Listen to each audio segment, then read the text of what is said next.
Hello, everybody. My audio is working okay. Pretty sure it is. I see the graphic is moving as I talk. I don't know how many people I'm going to have actually show up for this. I know I think last time I looked, Kip Davis was live. Brojo is live right now.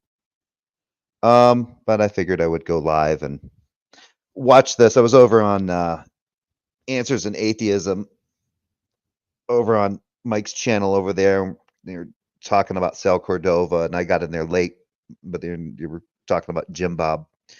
And I'd been meaning to watch this back and forth between Leophilius and Jim Bob. So I decided, well, why not? You know, after I got done with being over there and talking with those guys, I figured, well, I'll go ahead and start up a stream and see where this goes. I'd listened to probably maybe the first 4 minutes of it at one point, but I never really got into it. And then, you know, got distracted with other things, and well, now I'm coming back to it because from what I heard, Leo does a really good job having this discussion with Jim Bob. And plus I was like, one of the reasons why I joined Answers in Atheism's panel was to kind of, I haven't really watched too much of Jim Bob's stuff, but I did want to relay or kind of ask some questions, but also kind of give my overall impression of the guy. And from what I brought up over there, it seemed like I was on, I was driving, I was walking down the right path. So with that being said, we'll just go from there. I don't, like I said, probably most of my audience, most of the subscribers to my channel, the people that actually come to my channel, they're all familiar with Made by Jim Bob, probably more than me, but fuck it. I'm going to listen to this conversation. Because, why not? Okay, cool. Would a physicalist say that abstract concepts don't in fact exist based on what they define ontology, their standard If for they're ontology? a nominalist like I am, yes.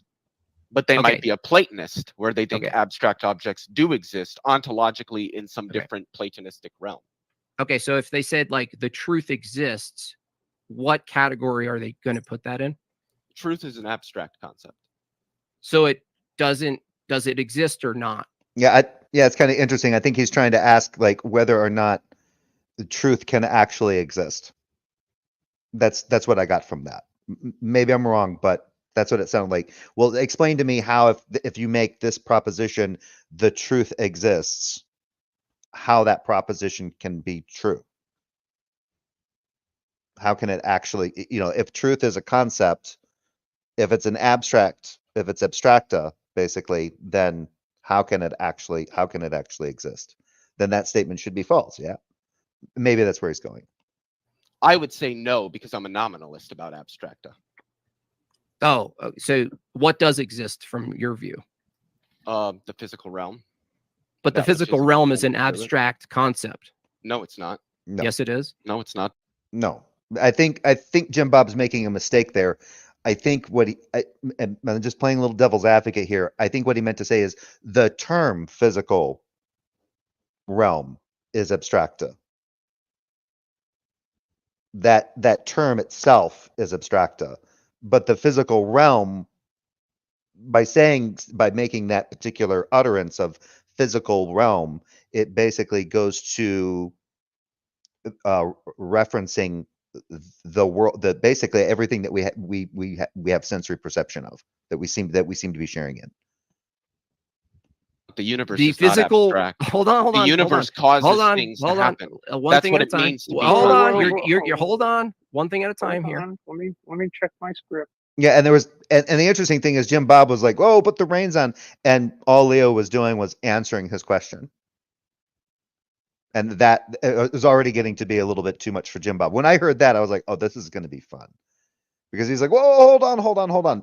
The problem is he wants to take him down. And I think Stephanie might be onto something. He's telling him to back up a little bit because he wants to take him down a particular road, and if Leo's answers kind of jump ahead, then you're going to lose. We're going to lose the exercise. The test parameters have been breached. Okay. Oh, listen. The outside world is a referent, right? It can be if it's being referred Outside to in a world. linguistic It structure. is Yes. okay. Is I would probably play semantics with him at that point and say the outside world? What is that? our just I know people would say, you know, well, the world, you know, it's the world that we observe. Come on, be a little bit charitable. But I'd probably just be like, I don't know what that means because you know I'm part of the world. So descriptions identical to the objects? Are descriptions identical to the objects? No. Okay, so when you say there, and now I think that's another mistake on Jim Bob's part because it's not about the concepts. It's not about the concepts being identical. So the concept of dog is not identical to the actual dog. They would be identical. They'd be exactly the same thing. That's identical. I think the word he's looking for is accurate, not identical. Unless he actually is meaning identical, then that just to me is absurd. Because again, one is a reference to something. The word dog refers to that particular object. It's not identical. It's a reference to it. They're two different things. there's a world out there, is that reference identical to the referent? No, I never said it was. Okay, well, no, you kind of did because No, I didn't. I asked you, how do you what determines whether something exists or not, right? You haven't asked me that question yet. No. I'm willing to answer it. Well, you said something about the external world, right? I said that there is an external world. You asked me like Oh, what yeah, exists okay. then, and I said the external world exists. Yeah, the I said world. you said the external world exists from a nominalist position, and I'm telling you, no, the, nominalists oh my don't God, think. See, no, you're missing the point. Nominalism this, applies to abstracta, not concreta. The Great. universe is considered a concrete, not an abstract. No. So the idea of nominalism would not apply to it since okay, dude. There's no reason for him to actually for Jim Bob to even back off here. Just let Leo finish explaining, and he's making a good point. He's saying nominalism refers to abstracta, not to the concrete. The nominalist basically, a nominalist holds that abstracted doesn't actually exist. It's not tangible in and of itself, whereas a Platonist does hold to it. So basically, a nominalist and a Platonist, when it comes to abstract, they hold to this particular thing. But I think that's where I don't know if nominalism stops there, but or even Platonism, but either way, that's what he's talking about. He's talking about abstracta. His position as a nominalist, abstracta doesn't actually exist. It's a reference to things. It's abstract concepts are references to things that actually exist or to states of affairs. Concrete. Okay, great. I don't think you understand the difference between abstracta and concreta. So does the universe exist? Yes. Okay. Is the universe an abstraction? No. The universe is concrete. No, the word universe is, I think that's the problem that Jim Bob's having. The word universe is abstracta. The universe in and of itself is not. It's concrete. Right? I think that goes back to realism. The idea that the external world is, well, and basically Leo has already talked about that. He's already brought up the external world. That's a realist position. That the reality that we all seem to be sharing in, if we all cease to exist, this reality still keeps going, regardless of whether we're perceiving it or not. That's part of realism. Reality is real. It is what it is. Doesn't matter our perception. And our perception of reality is only as good as what we have, right? Our sensory perception, how good our sense, for lack of a better term, how good or accurate our sensory perception possibly could be. There's philosophical arguments about that. But obviously a dog's perception of reality, especially when it comes to hearing and smelling, is a lot different than human beings. It stands in causal relations. Really? Yes, that's what. If it was concrete, what does it mean for something to be concrete, listen, Jim? Dude, you're what does it mean for here. something to be concrete? Dude, is the term universe an abstract or concrete? Now he's phrased it. See, he did it again. Let me take that back. Dude, he did. Well, he didn't do it again, but he finally did it. He said, before he asked the question, is the universe abstract? That was the question that he asked before. Now he's asking the question, is the word or the term universe abstract? Is the term universe an abstract or concrete? It's the term? Yeah. The term in a linguistic structure is abstract. That's right. So yeah. what is you but the universe, the abstract that's referring to the thing is real. The thing is existent. It is concrete. So this is ouch. I don't know how Leophilius wasn't in pain at this point. Because he asked that question, and I'm actually kind of amazed that Leophilius didn't bring that up. But of course, you'd have to go back to the video. You'd have to go back through, because Jim Bob did say, "Is the universe?" He asked him, "So do you think that the universe is abstract?" And he goes, "No." Then he asked the question, but he put the adjective, the qualifier, the term. Is the term universe abstract? Yes.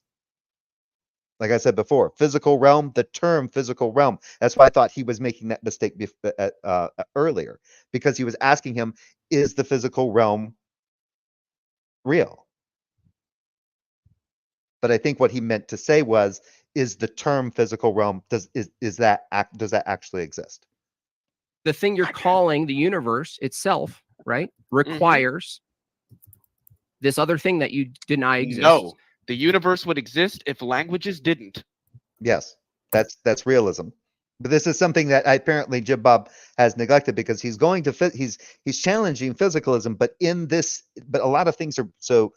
In this particular case, in his challenge to physicalism, he's running across now the difference between nominalism and Platonism and realism.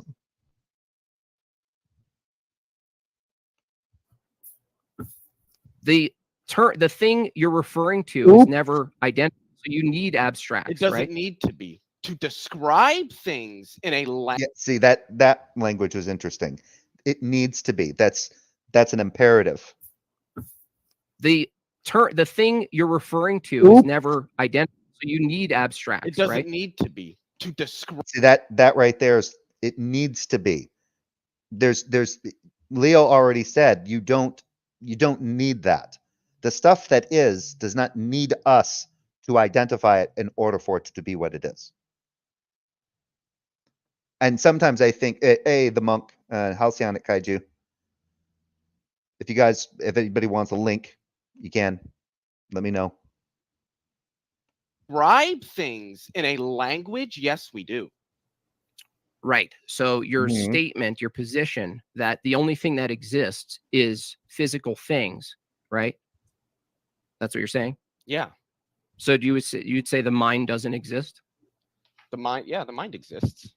Well, is that a physical thing? Yes. How did you determine? It's an emergent phenomena. Or a phenomenon. It's basically like what legs.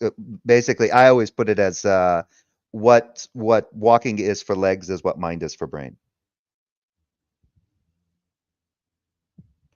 Determine that the mind is a physical thing? Because I have a basic understanding of neuroscience. The mind is. Yeah. So he's now, remember that in physicalism, all the other things come about from physical stuff. So abstracta is based on mind, right? That's us using our brains. That's mind, and that's kind of like the brain in action, which is mind. And we are coming up with ways of using our vocal cords and the way that we perceive things, and using particular sounds to identify those things within states of affairs, or within reality, within with what seems to be the shared reality, the shared reality that we seem to be experiencing, kind of thing. That's it.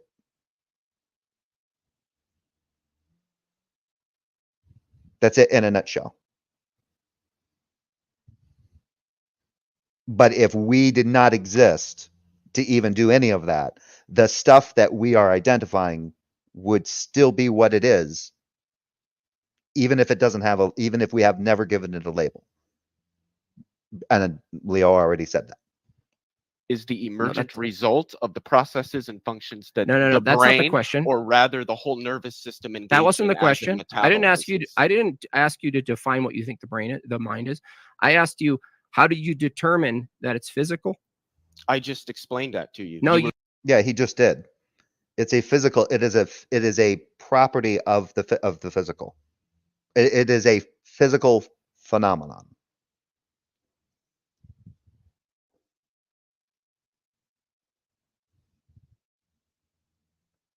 You just asserted. You may you not just have asserted understood the explanation. It's just like walking. Actually, the walking is an actual physical phenomenon, but it's that phenomenon is brought about by the legs moving. So it's an emergent phenomena. It's something that it is the way of identifying basically the action or actions of this particular thing. Because things move. Not everything, but most things. Well, actually, things that we even perceive as not moving still have things within them that are moving. But I gave one. Yes. How did you determine where the mind is and isn't? The mind is contained. How did you determine? It's just an It's just a label that we use for people thinking. It's the conscience. It's like the conscience thought of the mind, of the brain. Well, it's not really contained anywhere because it's an emergent result. It's like so it's nowhere. It's like asking me where temperature is. That doesn't make sense. But temperature is physical. Yeah. Well, we can point to the term isn't. Yeah, so he's right. Temperature isn't physical. Temperature. So the label, the temperature is physical, right? The way that our the way the things that react with given increases of like UV radiation and stuff like that. But it's basically it's the way that reacts to other things. That's what's being described. The way it moves, what it does, or a consequence of it. That's probably a better word. A consequence of it. To where hot is, what we call hot, and isolate it in the absence of heat. I'm asking you to do that with the mind, sir. Oh, the brain. Just like we can point to the mind when the brain is metabolizing, and then there is no mind when it's not. Oh, I see. So you've determined when there's a mind in the brain and when there's not? Yes, that's pretty easy to determine. Yeah, if the brain is shut down, then you don't have mind. Just like if you break someone, you paralyze someone, yeah, they still have legs, but they can't walk. Walking is impossible. The phenomenon of walking for somebody who's paralyzed in such a way that they no longer have function of their legs. Yeah, walking is not that emergent phenomenon no longer occurs for them. When the brain is metabolizing, there's a mind because we can engage with it. And when the brain is not metabolizing, you're fucking dead. So clearly you don't have a mind anymore, do you? Clearly you don't have a mind anymore, do you? Okay, so I'm asking you what the I think that was, I don't know where that reverb, that echo came from. methodology. Okay, so I'm asking you what the methodology was. Yeah. Somebody's echoing. Badly. Well, at this point it's Leo, but it has something to do. I thought for a minute there it might have to do with JimBob's, because JimBob I think was streaming this on his channel as he was doing this. So when he came into, or he was already streaming, and then he went into Mike's panel here, but he was simul streaming. I'm muted, so can't be me. I think he fixed it because. Do we know who this is? That's not okay. It's gone. What was your question again, JimBob? Oh, okay. It was that you're making are you making a distinction between the mind and the brain, or not? I think there is a distinction between the mind and the brain, but I think both are physical. Okay, so then let's just take a brain. Yeah, just like there's a distinction between legs and walking. Right? And you're looking at it with all the tools. Well, what kind of brain? Brain? Is it metabolizing, or is it just a brain like you're holding in your hand and it's not metabolizing? Because there's a difference between the two. Yeah, a functioning brain as compared to a non-functioning brain. Okay, so you're holding a brain. We don't know if it's metabolizing. Well, if you're holding it, then clearly it's not metabolizing. Okay, it's now gotten further than where I was before. Like I said, I think I had watched that first 5 minutes before, but now we're getting into new stuff for me. Because it's not in the body absorbing energy, you know, through blood. It's not like. Okay, I got you. So you're looking at a brain that's inside somebody who's alive and they're functioning. Okay? So the brain is metabolizing. Okay. Okay. So you're looking at a metabolizing brain, right? And that's the normal brains we all have, right? Yep. Most people. Or is there anyone who's alive that doesn't have a metabolizing brain? I would say no. Okay. And so when you look at this brain, you're looking at this physical object, right? I mean, you can have people on life support where they are technically brain dead, but the body is still alive. That's kind of a, it's a bit of a stretch, but but there are human beings where the biological processes are still being maintained. I don't for how long. They'll sometimes do this for brain dead. They'll do certain procedures in order to keep organs, the body or the functions of the body running, even though the person is brain dead, in order to preserve the organs for as long as they can for or for, you know, in case if the person is a donor. So whether or not you want to say, well, is that technically alive? Maybe. Right, inside, encased in a skull. And I'm asking you, how do you determine where the mind is or isn't in that brain? But in that particular case, you're using machines to basically take over for where the brain is essentially stopped. Right? If you remove the machines, the devices that are keeping the blood flowing and keeping the body warm and all this kind of stuff and keeping the heart pumping and all that, all you've done is replace the brain. The mind does not possess physical location, much like temperature. But only in a sense of like what the brain normally does in regulating and basically keeping our body going. Those parts that we don't even really have access to. Temperature does not possess physical location. So I should say conscious access to. You're saying there is a distinction between mind and brain, but you can't tell me how you know that, because that would require you to know where it is and isn't. I knew that. Yeah. You can just use the legs. You can use the legs and walking analogy like I did, or example like I did. You just ask him, is there a distinction between legs and walking? And if he goes, I don't understand. Mind is basically the brain walking. If the brain doesn't work anymore, the mind's not walking anymore. The mind isn't doing it. There's no mind. There's no walking going on anymore. And because of what it is, it's a little bit more, obviously with the brain, it's a little bit more, it's considered obviously a lot more vital than like if I break someone's back in a certain way, sever their spinal cord, whatever, and whatever, you know, nick their spinal cord, paralyze them, whatever, and they can no longer walk. I did tell you how I knew that. I can How do you know reiterate that?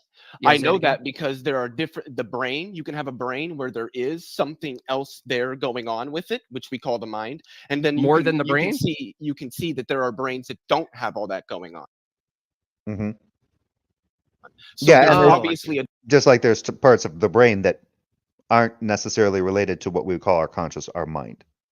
But there is, I believe there's, but all of it kind of works together. It's kind of interesting. But I'm not going to get into try to get into like what I read from Sapolsky's book, Behave, or anything like that, because it's been a while since I've even read it. And that gets into some really in-depth shit. So, but there's a lot going on when it comes to the human brain, as far as, you know, in our perception of reality, our consciousness, you know, how we're perceiving things in our communication and all that. So, and all of that is basically, we call that, you know, mind. And seems to be, that's the best that we can tell, seems to be an emergent phenomenon of our brain. A distinction between those two different states. Oh, okay. Such Okay, that we hold can on. say that in one there is a mind present and in the other there is not. Okay, so your determination that a mind exists independent of the brain, from your view, I don't think minds can exist independently of brains. Okay, but your distinction here is that there's something going on with this brain and something not going. A distinction between the action and the phenomenon that is emerging from the physical source is not saying that they are separate. Well, there's a distinction, but yeah, I'm not sure what his problem is there. Going on with another brain. That's correct. Okay, and so that seems to be the question is, how did you determine the thing that's going on in one brain is a mind and Because the that's thing, what we call it. oh, you just call it that. Yeah, no, Yeah, that we're identifying the phenomenon. So it's the same thing that we all come together and then we saw these things called rocks. And we agree that we refer to, at least in the English language, you know, in some other languages, it's peña, like in Spanish, it's stone. There's lots of different languages with lots of different labels for rocks. For that object that we refer to in the English language as a rock or boulder or pebbles, whatever, right? And those words are used to distinguish between like the size of a rock.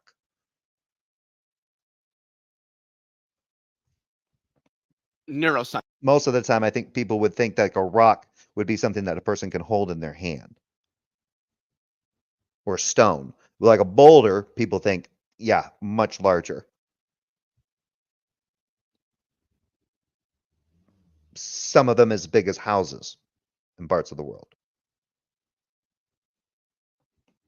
Scientists call it that. Oh, okay. So the phenomenon you call the brain is a collection of activities. There are a collection of activities that are referred to as the mind. Well, the collection of activities is happening in the brain, and the mind is the term, the abstract term that is used to identify that emergent phenomenon, that emergent trait from that activity. Yes. Okay, so why is it that they're called something different At least that's the way I would answer it, the best I could. other than just describing the brain doing an But Leo's is fine too. activity? Well, that's what the word mind is. It's a word that describes the brain as it's metabolizing. So it's just the brain, a metabolizing brain. Yeah, the mind is what emerges from a metabolizing brain. That is correct. Now, just like temperature emerges from the mean molecular energy of a macro scale. Well, object. we could measure temperature. I was wondering if we can measure the mind too. EEG readings would be one way to do it. Yep. No, that's a brain activity. No, that is, but that's the brain in process, and that's where, yeah, oh boy. That's the activity of the brain that we call the mind. Yes. Yeah, you're just calling it the mind. That's right? And some people think that like this is from Mark Reed. It's an emergent property, so much like you cannot point to where in a city traffic is. The entire system produces the mind. It's because some people take the mind to be more than just the phenomenon of the brain, but because of the brain being also the central core to everything that's going on, or part of that thing that's taking in all of the sensory experience of the rest of the body, that even the body itself is mind. Because without that, but obviously all that has to happen in that clump of meat or fatty, goofy tissue that's up there in the skull. That's what we call it. Yes, I am. Why don't you just call it the brain? Because the brain is an object. The mind is the emergent property of the functions and processes. Yeah, I don't know why JimBob's having such a hard time with this. Of that object. But again, now I will bring out that this does seem to go along with one of my perceptions about JimBob, is that he is like going through physicalism with Leo to kind of point to possibly see if physicalism we can get to a point in physicalism where it just renders it to an absurdity. And then you go, haha, see, so your physicalism fails in this regard, or it fails in these regards, or whatever. And then you go, neat, so what? Well, all of you being a non-believer in God, right? You being a non-believer in God, now your physicalism is destroyed. Your atheism is destroyed. You can hold to physicalism and believe in God.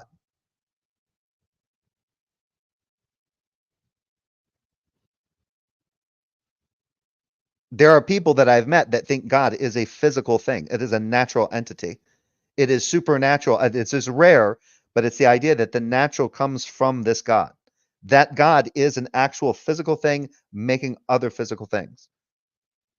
Not a mind, not just a metaphysic, that from that metaphysic all physical things may come, as though the meta becomes ontologically superior than the physical. So the metaphysical brings about the physical.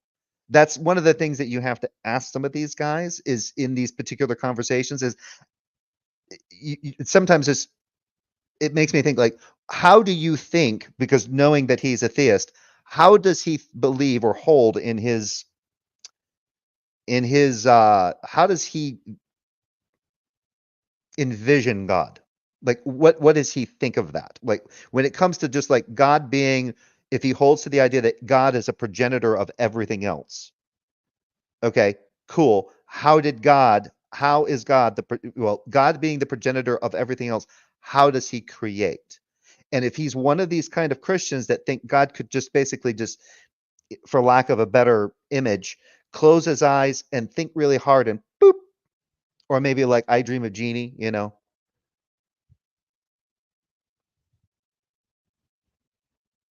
he just boop thinks it and it comes to be with all of its complexity, with everything, with all of that code and information and the DNA already there. There was no structuring. God just boop, and it thought it up. And it just became what it is.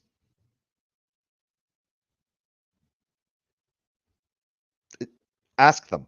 Ask them if that's what they think God is doing. Is God an entity that has manipulated matter, that is manipulating something that seems to already be existing? Did it close its eyes and then bring about the things that make up atoms and molecules and all that shit, and then use that stuff to manipulate and to create everything? Because that's really where you need to get in. That's really when it starts kind of getting interesting. But this, to me, going back to what I was saying before, this does to me seem to be Jim Bob trying to break down physicalism to a degree to where I think that the only end goal the only goal that he could have in even exploring this is to basically see if an atheist, if the physicalism can be rendered to an absurdity, and whether or not that might change an atheist or a non-believer's mind towards the position of a God, specifically his God existing. And the thing is that it won't.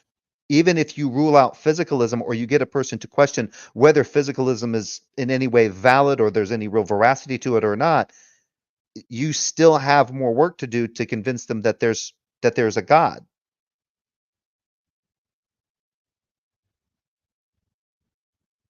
Because while God could be supernatural, everything else is just everything else is like methodological naturalism doesn't rule out the supernatural. Metaphysical naturalism does. And those are kind of related to physicalism to an extent.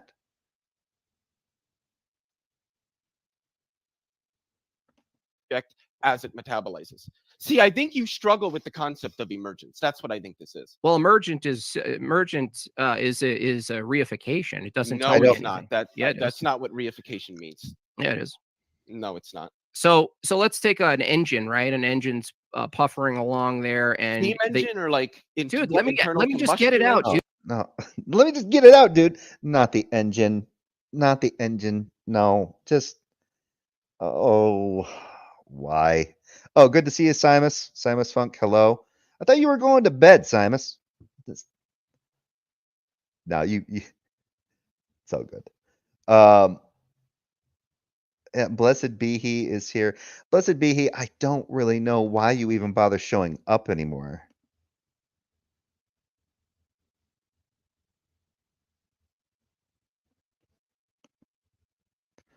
Just gonna do some. Let me see here. Sensitive atheist here. Another atheist echo chamber. Oh, somebody already typed. Yeah, because they're being insulting. Thank you, Simus. Yeah, blessed be he can no longer. Blessed be he has to use insults now to really get the really get you to realize that you know you need Christ and that you need that purification shit. Midnight, I'm getting that your devices are not connected on my side. I need to exit, come back in.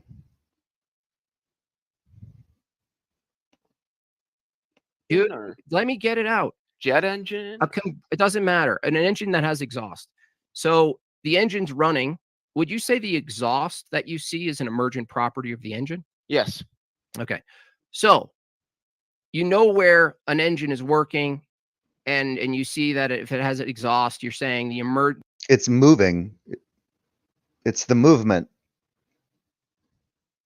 The engine is what the engine is, right? If the engine starts to move, right, and it produces electrical, and it starts to produce electrical energy, right? The combustion is a separate is actually a separate part of that. That's part of it producing energy. But once the energy, that combustion, the energy that's being produced by those moving parts, that's basically, and then that power gets transferred. Yeah, it's basically those are the legs and the power that it supplies is the walking.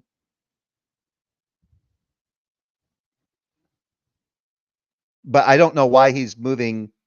I don't know why he's moving from brains to engines.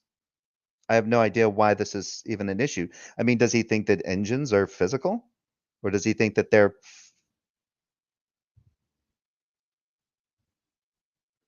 Hey, Midnight, is your audio working? Hello. Oh, there you are. Yeah, sorry. But like, is he trying to compare the brain to a car engine? Because the brain and mind are two different things. Well, I mean, yeah, in the sense that the mind seems to be a phenomenon that emerges from brain. So yeah, if you, like what Leo's been saying, if the brain is shut off, if it's not metabolizing, then you don't have mind. Yeah. So it, and the example I gave is like, if you paralyze someone, yeah, they still have their legs, but walking is no longer an emergent phenomenon for that person, for those legs. Those legs are disabled.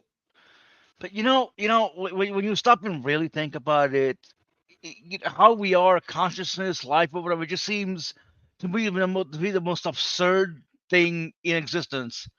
Like, it makes you feel like, how is this possible? You can say, oh well, the laws of physics. Well, over time. Well, yeah, and so yeah, without getting into that, I'm just curious as to what Jim Bob's, because I think that's something like, it's great. Leophilius is engaging with his questions and he's being challenged by Jim Bob and everything, and they're going through this. Is Jim Bob really a challenge? Come on. I didn't say he was a challenge for Leo. I just said that Jim Bob is challenging Leo. Distinction without a difference, but go on. He's softballing him. Okay, that's better. But yeah, the real trick is like, is your point here, is Jim Bob's point here to show some kind of absurdity to physicalism, and then go, haha, see, you don't have an answer. I do. I got God. And then you go, okay. And you can literally just laugh and walk that off. You could just sit there and say, yeah, does physicalism have its limits? Sure. Even if you got to a point to where you can't answer it or you can't quite explain something, that's still just the subjective limitations of your that's the limits of that person's epistemology. That doesn't demonstrate the existence of God. Or go, well, see, these people are putting this shit forward. I'm like, oh my God. Do you think that the physical world actually exists? And then think that there's some great mind out there that created the physical world from ex nihilo, or what? I don't know. Because I normally wouldn't even engage in this because it takes too fucking long. What I want to get to is their ontology. I want to get to the ontology of the God, because that's ultimately what the goal is here. It's to break down some kind of thing that they hold, that all atheists must hold to, or it's part of the atheist dogma or atheist religion or whatever they've got going on in their brain as a straw man, and going, see, if I can reduce this to absurdity, then it's going to really get the atheist to try to now say, well, I've got to have an answer. I've got to have another answer. Well, if I run out of answers, what's the best answer I can go to now? I can go to the Christian God. No, that's not how it works. Then you could just go to, I don't fucking know. You've got nothing.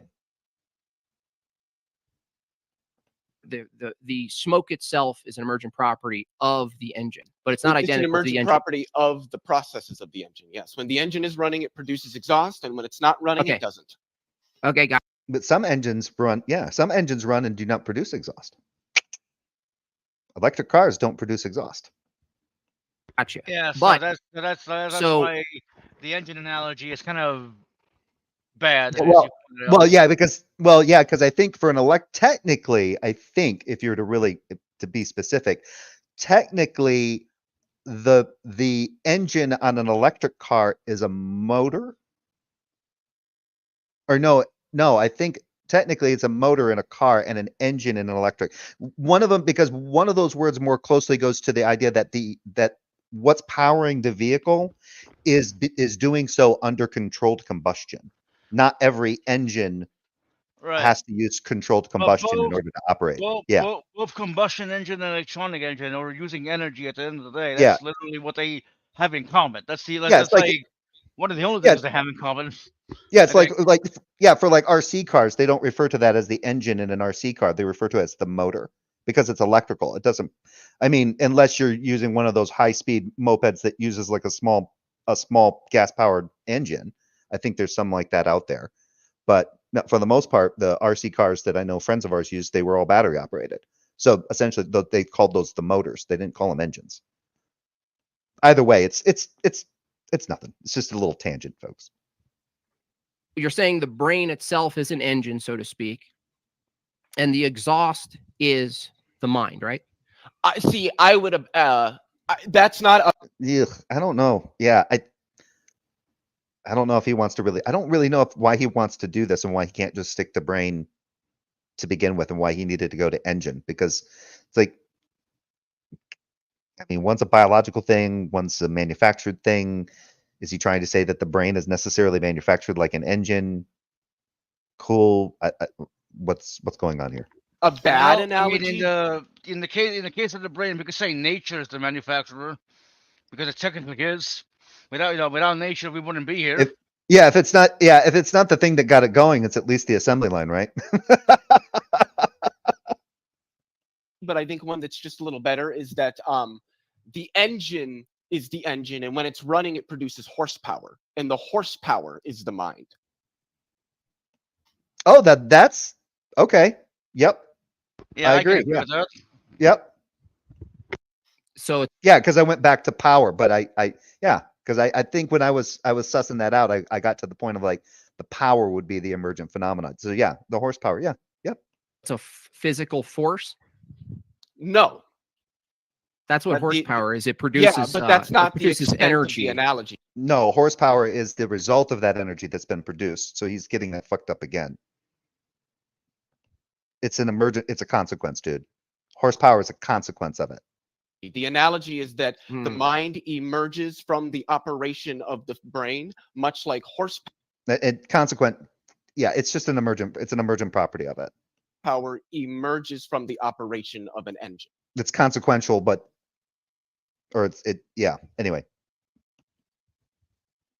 Yeah. So it's, I mean, from your view, then if the analogy is true, that the brain, if the analogy is close, at least, that the brain can only produce the outcome it's constrained to produce. I guess I don't know what you mean. So if an engine could, Is he trying to get to some kind of determinant? I think he might be trying to dabble in some determinism here. That the brain can't, the brain is designed in such a way that it can only go as far as what it's designed to go for. It can't exceed that. It has its limitations, and that's it. And it can There only are no do the function. limitations. And it only does it's almost like it was made this way. It can only go this way, and it cannot be accelerated. It could possibly be diminished. It can't change. It's just is what it is. I don't know. It only produce the horsepower it's constrained to produce, right? And it only produces the effect or Yeah, until you change certain things around on the engine, then you might be able to goose a little bit more horsepower out of it. But either way, the results it's constrained to produce by its mechanistic nature. You mean like the measure of the power? An engine can only produce as much power as it can produce? Yeah, like whatever its output would be. And I be would say consistent. that's just sort of, what's the word I'm looking for? Holy fuck, there's a metaphysical term for it, and of course I can't think of it. But that an engine of a given size, yeah, it's constricted to only produce so much horsepower. So just Now, like the brains of a certain okay. structure only Okay. produce Great. a mind capable of so much. That's why dogs great. don't have I got it. complex languages like us. Yeah. I understand. So you wouldn't say Yep, I agree. And it's also why their perception of reality would, if you could actually get into that, like in my opinion, a dog's perception of reality is vastly different than humans in the sense that they predominantly rely on their sense of smell and hearing, not their sight. We mostly go by our sight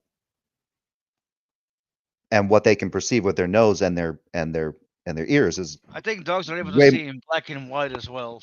Just I think the last thing I read was they could see in some kind of color spectrum, but only at certain distances.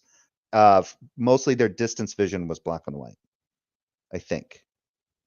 so TV lied to me. It showed that dogs can see in black and white. Well, they I do. know. Yeah, in a general, yeah. So it's I think it's based on distance because I think it's kind of the same thing with bears as well. say that the engine produces Bears are in the canine family, so a false output, right? Wait, That seriously, doesn't make a sense to bear me. is in Right, the it's just canine doing- family?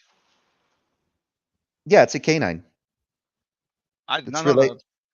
Yeah, it's related to wolves and dogs. Yeah, seals are technically too. Seals, otters. Yeah. Wow. I never heard a bear. That's I'm sorry. That's This is just That's like why dogs love it. That's why dogs love them so much. It's just a bigger version. It's like, wow, look at their bigger cousin that we can't have sex with. What it does, right? Yeah. The brain is So- just doing what it does when it metabolizes. Right. So if the brain is a mechanism much like an engine, and it could only produce the outcome its nature and mechanistic systems allow it and determine it to do, the question is, how could an output that's completely consistent with the laws of physics be false? I don't know. I'm not saying anything like that though. Well, no, you are. Well, Wait, I can you think you are. pause? And let I me am just, not. let me What no, did let he- me see. The like question that. False. it was just me. An output that's completely consistent with the laws of physics be false. yeah, that's the one. That's the one. That's the one. I don't know what he's asking there because I'm wondering if he kind of holds to the Okay. idea. Oh, go ahead. Sorry, finish. Well, I'm wondering if he kind of holds to. Oh, Nicholas says dogs see shades of brown. Oh, okay. Fair enough. Yeah. Oh, yeah. That's right here. If you're just chemicals, then you can only do what chemicals can do. Yeah. But Well, that I mean, let me listen to that question again. yeah. I don't know. Consistent with only produce the outcome. What Right. is it? So if the brain is a mechanism much like an engine, and it could only produce the outcome its nature and mechanistic systems allow it and determine it to do, the question is, It's a weird way how of could an putting it. output that's completely consistent with the laws of physics be false? I That don't know. is just the most. How can it be bugged false? fuck- I don't what? know. Yeah, I don't know what he's getting to there. I don't even understand that Like, question. is he trying to say that because our minds run on the laws of physics that it's impossible for any of us to be wrong? That's what I got out of Oh. that. He might be insinuating that. Yeah, how could we be wrong about? Ooh, yeah, maybe. Yeah, that might be onto something. That is so fucking stupid because that means you are right, I'm right, everyone's right, and it's impossible to determine what reality is. Good job, asshole. I'm sorry, but that triggered me. That fucking triggered me. Good job, asshole. Solipsism, here we come. That's basically totally. I didn't want to. I didn't think it would go that far, but yeah, I guess it is. Well, So- what I was wondering is if he kind of holds to the idea that like that the laws of logic or like the laws of physics are like deterministic, like the way that like I wonder if he thinks that like I the laws of mean, the laws of nature are basically the written instructions and basically the guidelines by which everything operates. from what I remember, causality only exists on the like on the macro scale, right? It's not really. I could be wrong though. It's been a while, but I could be wrong. Well, That it's not. yeah, and the only reason I bring that up is because I've actually run across.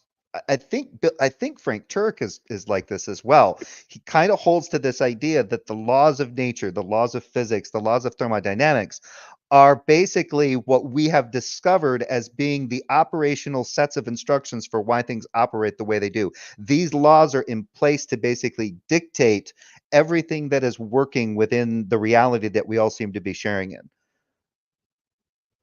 Yeah, I And was that like to point out and that the laws are prescriptive, not descriptive, not prescriptive.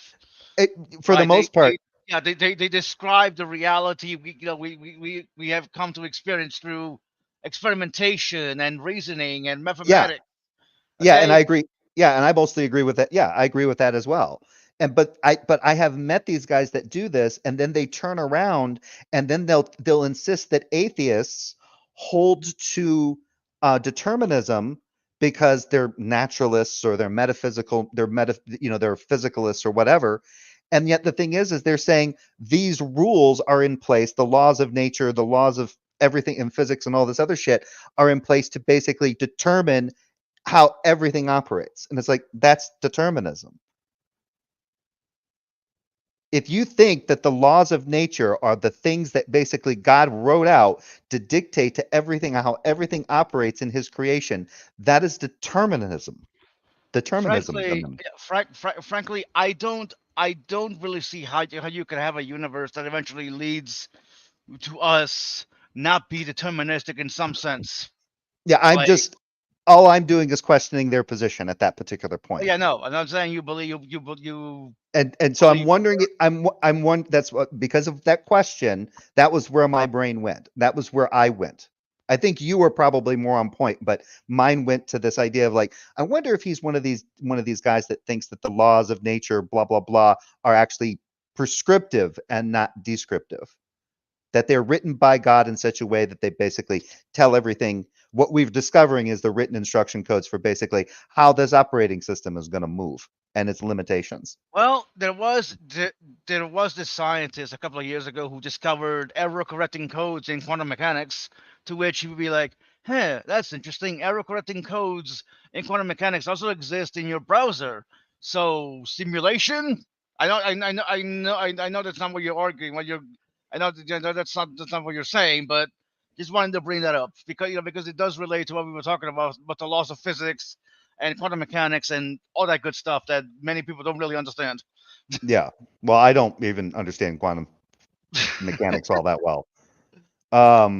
If my belief is the result of physics, how could my belief be false if it itself is completely constrained or consistent with physics? He's confusing the belief itself with its content and brain state.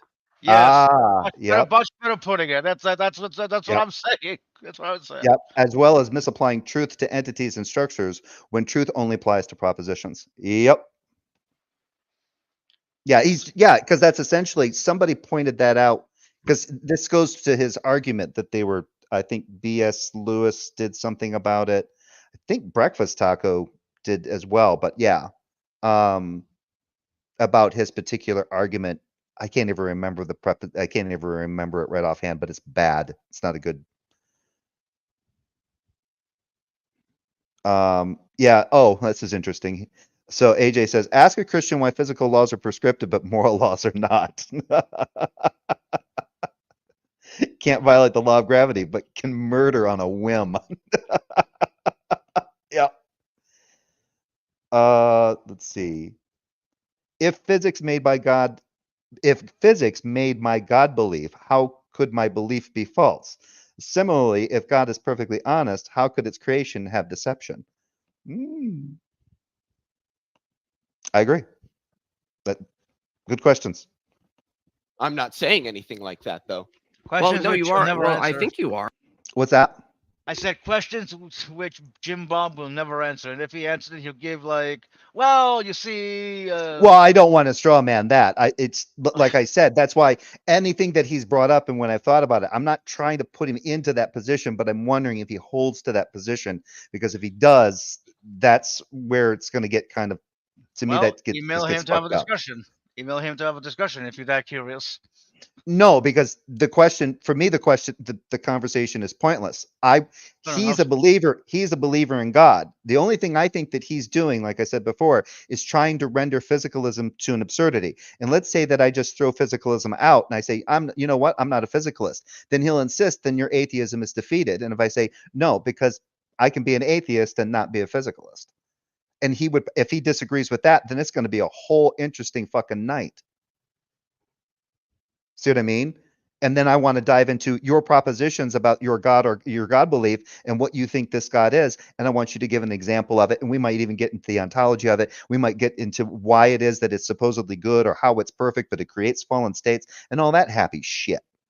But this conversation to me is just him trying to play to a reductio. He's trying to, in my opinion, do a reductio ad absurdum. He's trying to break down physicalism to an absurdity and then say, see, atheists, what you guys rely on is absurd. You know, it's very easy to break down a position to absurdity when you straw man the shit out of it. You're saying.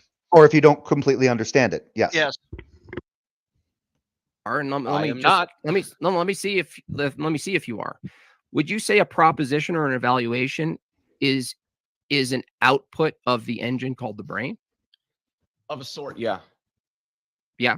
Okay. Mhm. So if it is, the same question is posed. If an engine can only produce what it's capable of producing, what it's determined to produce by its mechanistic nature, inputs, then I'm asking you, if the brain is analogous with the machine, then a proposition or evaluation is equivalent to the horsepower we're speaking of. No. So how could No, how many you could put out would, that the horsepower would determine how much you can put out in that respect, or is the measurement of how much it can put out.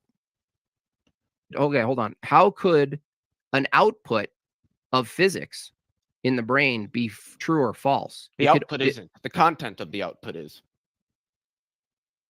The content? Yeah. Yeah, but the propositions and evaluations are outputs, Dude, but hold they on, have hold on. content.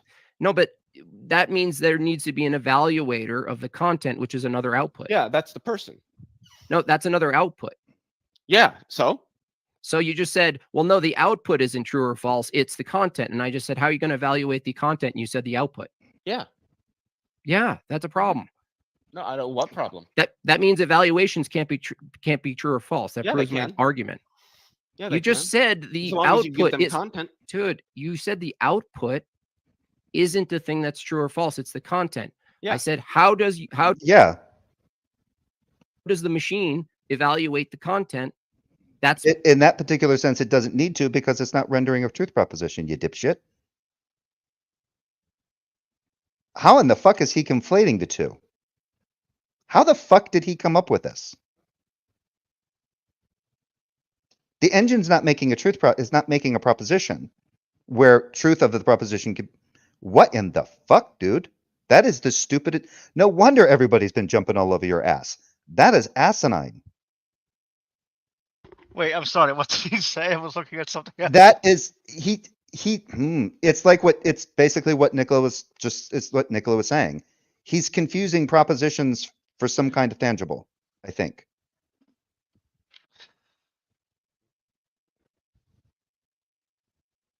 Jim Bob, I don't know. Like, I hope you're not this stupid in real life. But that's asking too much, probably. Yeah, hold on. So Jay's tactic is to basically end up in the same ridiculous discussion I always have when Theus insists I'm a physicalist. Exactly. Oh, just out of curiosity, what are you? Like, I was asking Nicola. Sorry. Oh, for Nicola? Yeah, what if he's not a physicalist? What is he?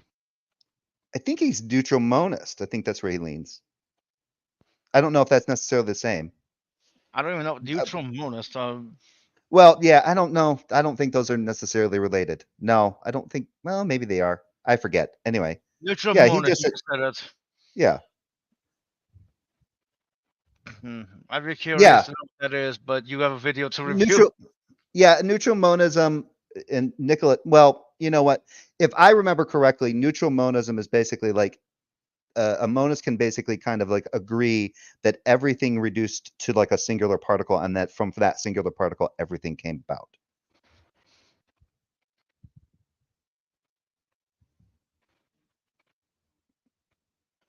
But you know, as yeah, it's something to that effect. There's more to it than that, but that's essentially it. Nicola gives a better explanation of it. It's more output. Yeah, you haven't shown. Because a neutral monist is neither. Yeah, it's kind of a way of. It's kind of like a fence leaning position between dualism and monism. At least the way I see it. Something you haven't shown But it's neutral monism, so it's a neutral monist either way. a problem there. Yeah, the problem is you have no access to whether it's true or false because you keep going back into Yeah, I the do. output. I can evaluate it. Yeah, that's an output. And the fact that they're both outputs is not contradictory. There's no contradiction there. Oh my gosh. If an output is only what it's determined to be, and you said the output, your own words, the output isn't the thing that's true or false, right? The content is. Well, the content is there now a new referent. Now I ask you, well, what's the thing that's evaluating the content? It's another output, right? Yeah. Yeah, that's a contradiction. No, it's not. What's the contradiction? Yes, Give me the P and output. Yeah, I don't think that contradiction exists. Okay, so neutral monism is just to expand on, neutral monism is a philosophical view about the nature of reality. It posits that the fundamental substances of the world is neither purely mental nor purely physical, but instead consists of some neutral substance. So it could be like a particle or whatever that can give rise to both mental and physical phenomena. Here are some key points about neutral monism.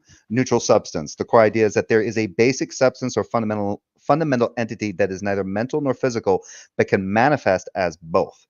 This neutral substance underlies both mind and matter. Historical background: the concept of neutral monism was notably advanced by philosophers such as Spinoza, William James, and Bertrand Russell. Spinoza's view that there is only one substance with different attributes can be seen as early form of neutral monism. William James and Bertrand Russell explicitly argued for neutral monism in the 19th and 20th centuries, respectively. Against dualism and physicalism, neutral monism challenges dualism, which posits that mind and body are fundamentally different substances, and physicalism, which claims that everything is physical. It offers an alternative by suggesting that both mental and physical properties arise from a single kind of substance. You know, it's not. You know, well, they didn't have a name back then, but to me, it sounds like they're talking about quantum fields. Right, because there are a lot of physicists out there who posit that there are quantum fields that literally everything spring up from, like the mental and the physical, or the physical first and then the mental. So, yeah, I guess neutral monism would be. Yeah. So if it would, yeah. So it would be interesting if Jim Bob were to have this conversation instead of with Leophilius, basically being a physicalist and a realist and a nominalist. Have it with Nicola, who is, Leophilius, who seems to be a physicalist, lean towards physicalism. Obviously, he seems to hold to realism, and he's already said he's a nominalist. And then instead have a conversation with Nicola, but where Nicola is a neutral monist, or even like a conversation with myself, because I kind of hold to that. I'm kind of open to that idea as well. But honestly, now that I think about it, neutral monism doesn't really defeat physicalism; it just explains it. Because physicalism would spring forth from neutral monism. In a way, yeah, I think so. Yeah, I don't think that. Yeah, I don't think that's a problem with it. No. Yeah, I don't know. Well, I mean, you read with a neutral monism is, and I liken neutral monism to quantum fields, to where physicists say that everything sprung from, like both the physical and mental. So, Quantum physics is an analogy specifically if a photon is a particle or a wave. It depends on how it's expressed, barring that it's a wavicle. That made me laugh at the end. A wavicle. I never heard that. I haven't either. All right, let's get back to this here. Okay, outputs aren't true or false. Outputs evaluate content. No, I think he's missing up. Yeah, he's conflating two uses of the word output there. And it's the content that's either true or false. Yeah, the output in this case of the mind is the content that's being given. So the output of the engine is horsepower. It's also the exhaust, and then the content. Those are two different contents, right? So the exhaust, the gases and stuff and particles and stuff coming out of the exhaust is the content of that output, whereas the horsepower is the power of the engine is the content of that output from that process. I think. Could probably do it that way. What do you think? I need another vitamin. Well, vitamins. hey, you know what? You have to be drunk or high to have these discussions, to review shit with Jim Bob.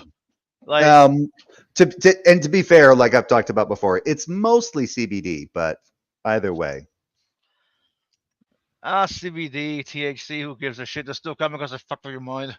I know it's different. I'm just saying. CBD is not psychoactive, dude. That particular cannabinoid is not psychoactive. I never understood.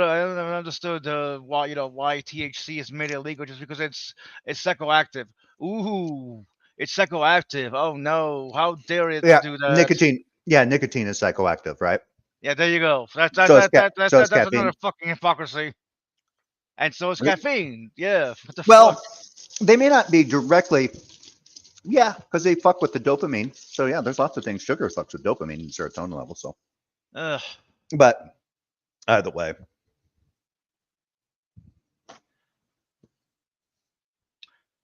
if only I can go back in time and kill the motherfucker who actually made weed illegal, because he was the same person that made alcohol illegal. Hey, yeah, they're called party poopers, man. Yes, they're called party poopers. All right, back to the video here. Now that I've had a little bit more vitamins here. Not the output itself. No, you. Oh yeah, that's the other thing. I now have a little bit more free time. I'm currently unemployed. I did not know that. Did you get fired or did you quit? What happened? We'll talk about that later. Okay, that's fine. Sorry. Have to evaluate. Well, actually, technically, I am employed again, but it's a different employment. It's with a different company. Evaluate the content. Content doesn't determine it's true or false. It doesn't matter what's evaluated. Because while I was separated from my previous employer, I am now with another employer. Schrodinger's J employee. I don't fucking. What's that? Schrodinger's J or some shit. Schrodinger's worker or something. You both have a job and don't have a job. You're alive. You're alive and dead at the same time. Until somebody opens the box. No, it's not that. It's not quite that contradictory. No, I know. or that weird. Evaluating that whole Schrodinger cat. When I first heard the Schrodinger cat thing, I was just like, that's fucked up. That's kind of fucked up. Yeah, it's neat. It's fucked up.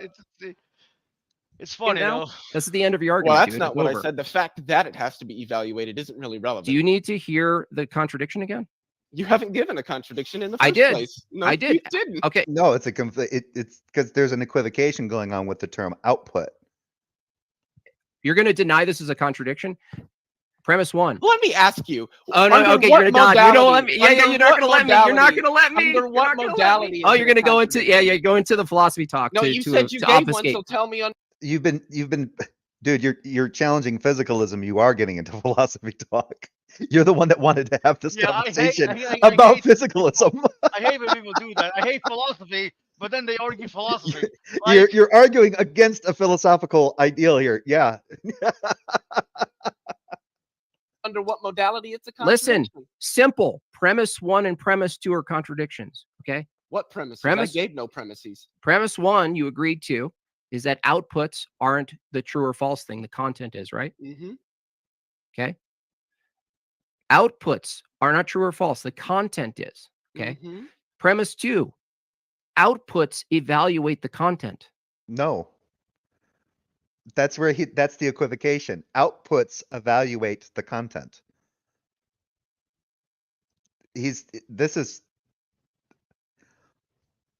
That's the argument that I was talking about. I'd seen it somewhere. He put it out before and had everybody jumping on his ass about this. This is it. Yep. Some outputs That's a evaluate the contradiction. content in other outputs. That's a There's no contradiction. under what modality? Well, under Is what it a modality? logical contradiction? Is it a deontic contradiction? Is it an alethic contradiction? Under It's what modality self-refuting. is it a contradiction? So See, you're not can't, admitting. See, you can't answer because you don't See, know. this is what they Because do. you This is what the didn't philo actually nerds give a do. contradiction. This is the philo nerd. Yeah, he's getting into truth as a proposition. Truth comports to propositions, not necessarily. So the way things are behaving is not. Wow, that's like saying that the output of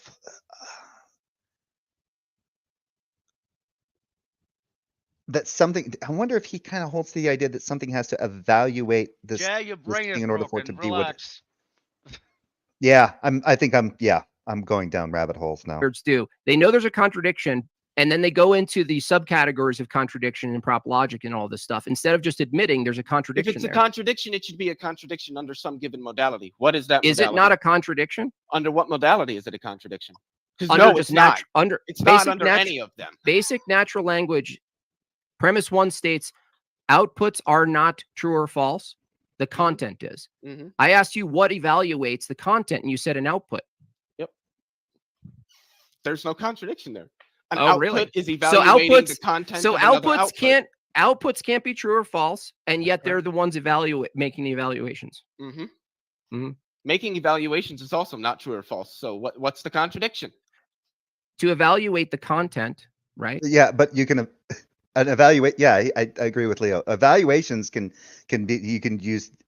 Well, yeah, you can evaluate to something being false, or you can evaluate to something being true, or you can even make an evaluation that you don't know which one is true or false. Mm-hmm. Assumes, in this physicalist view, assumes that there's another output, right? Yeah. Now what we're asking is whether or not the new. Who is we? What we're asking. I just noticed he went to the royal we there. What we're asking. Who is we're? Or we're? Content now is true or false, Yep. right? What new content? The new content that's evaluating the previous content. Dude, you could have content and nothing to evaluate it. It's possible to have output and no evaluation of it whatsoever. It's just energy output. It's just the energy being expended at that particular point. What new content? I'm so confused. You are confused. Yes, Output, I am confused. okay, yeah. Let me clarify it for you. Output, you said, isn't the true or false thing. The content of the output is what's true or false. I asked you, how do we evaluate the content now? You said more outputs. Well, if those outputs can't be true or false, then it's content evaluating content, right? No, it's outputs evaluating the content of another output. You just said outputs can't be true or false. That's right. It's the content. So Yep. how can At this point, I think they're talking past each other. Not all can a- outputs have how content. how can an output determine what's true or false if you just said it can't? I mean, other than the fact that Jim Bob has not been very specific with his wording, or even with some of the wording of his questions, like he did earlier, when he asked Leophilius if he believes that the universe is abstract, and then Leophilius said no, it exists, it's concrete. And then he went back and then he asked the question again, but then he said, is the term universe, does the term universe actually exist? And he said no. He goes, Okay, oh, but can you I just read? Well, go ahead, finish. I just oh, go wanted to ahead, read. go ahead. Okay. A computer system can do a system check and come back saying the system is broken. Should we trust the computer? If it's so broken it doesn't return an answer, then it's broken. If it says it's broken, it must be. If it says it's fine, it may be, or it could be so broken it can't tell. There's no contradiction, just the issue of having certainty. Yeah, I mean, you just described the human brain. it's just about at this point, the whole output thing, I'm like, okay, maybe there's a better way. I'm trying to like think of a better way to actually put this, and I can't. Via evaluation. That's what the output is. Yeah, Yeah. I know that. That's Yeah, how we can you do know that. You're in evaluation, trouble. because that's the Yeah. output. The output is the evaluation, you're saying. I think he got lost in his own analogy. Well, actually, the output is the mind. The mind does the evaluation. Yeah. A mind is an output of the brain. That's correct. So what are you saying? I'm saying that output 2 can evaluate the content of output 1, and there's no contradiction there. Okay, so okay. So you have brain A.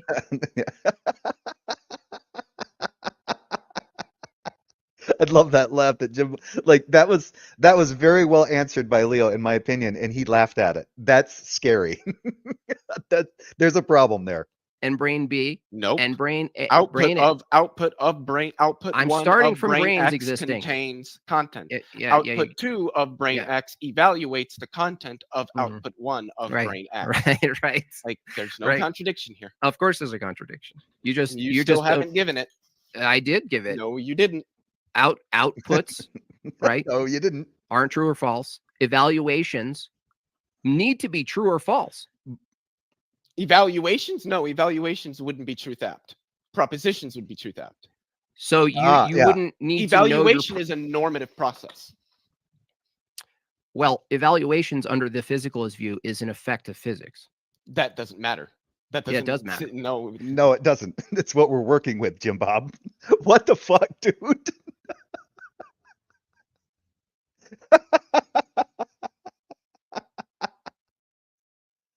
Oh shit. Really does. Yeah, it does. Yeah, it is. Let's say I'm evaluating something. How do you know I'm properly evaluating something? I don't. Oh, so he wants the certainty of okay. So now what he's getting into is, am I evaluating truthful? Is my evaluation true, or is the way that I'm evaluating true, or am I using some kind of false evaluation? Yikes. How do you know anyone's properly evaluating something under physicalism? If they arrive at, well, it depends. If we're talking about something with some objective truth, then we can just look at the objective truth and see if both minds come to it. If you're talking about something that isn't objective, that's mind dependent, then there is no I get it. So true or false way to do just the evaluation. Got it. So because appeal to the thing in question. Evaluations are normative processes. Well, no, I mean, and they're subjective too, right? I would think that our evaluations, because they're coming from us, they're subjective. So, okay, I have a quick question. Is Stephanie working in a lab or something? That's one of her hobbies. I don't know what it is that she does, or what she's doing there, but yeah, she's got quite the workshop there. No, not to go on a tangent or diverge. I was just like, what the fuck is she doing? There's no welding going on there. There's no sparks or anything. I haven't seen her put on a face shield or anything. I'm not exactly sure what she has going on there. I haven't even really been looking at what she's been doing. So I don't know. It's kind of hard not to look at it. Under physicalism is in question. So when I ask you what's the methodology under physicalism, to determine whether evaluations themselves are accurate or not. You just reasserted the process. That's the physicalism doesn't. The physicalism wouldn't even have anything to do with that. That goes to epistemology, dude. Is he trying to wrap epistemology, a person's epistemic framework, into physicalism? Physicalism would be something that their epistemology relies on, but yikes. Or that they've basically, yeah. Of evaluation. That's all you did. No, I didn't. Yeah, you did. Would You like said me you go to the would mind. like me You go to the reiterate- mind. Would you like me to reiterate what I said? First, I said if we're Steelman, talking the about question. truths that are so, how does under physicalism, how do we know that a mind is evaluating something correctly? If it's an output, right? Yeah. How do I you know said an that output I is said correct? that says, well, it depends on whether it's true. It can only be correct if it's truth apt. Not all outputs are going to be truth apt. So there is no way to do that if the output isn't truth apt. So, does an evaluation come before a proposition? Doesn't evaluations can happen independent propositions. Mhm. Really? Yes. Yeah, you're evaluating your reality. You evaluate your own sense perception. Okay, so that means an evaluation precedes a proposition, but you don't need to make a proposition to do an evaluation, right? Precedes I don't even know what that's supposed to mean. Okay, we evaluate something in I the feel like I'm world. losing Two brain brains cells. evaluate something in the world, right? Their evaluation is something that occurs before they start saying truth claims about that thing, right? Well, again, like I said, he is trying to, in my opinion, and maybe I'm wrong, it sounds like Jim Bob is trying to do a reductio to get physicalism to an absurdity, and then checkmate atheists. What do you got now? That's what I think the goal of this is. And the thing is that you don't have to be a physicalist. Now, it would probably, I agree. Like Nicola and I have talked about this, and I've talked about this with a few other people as well, where if you're a physicalist, especially like if you're a methodological, if you're like a metaphysical naturalist, then yeah, it's probably going to follow that you probably are going to be an atheist. But you can be an atheist and not be a physicalist. So, I would just like to add that picture of the crying soy Jack is perfect for him. what's that? That picture of the crying soy Jack he has for an avatar, the crying. He's using that. for him.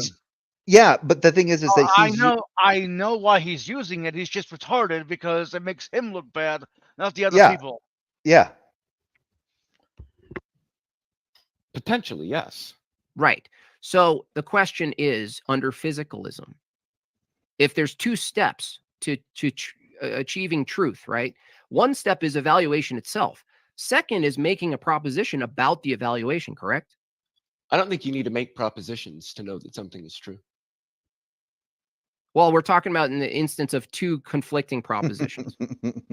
Actually, yeah, I kind of agree with Leo, because you can see something and yeah, anyway. Well, is there an objective truth to be had there at all, even? Because if A person who's let's say a person who lacks any ability to communicate but can perceive reality, are they actually perceiving anything true? Are they perceiving anything real, even though they can't make propositions about what it is that they're perceiving or what it is they're experiencing?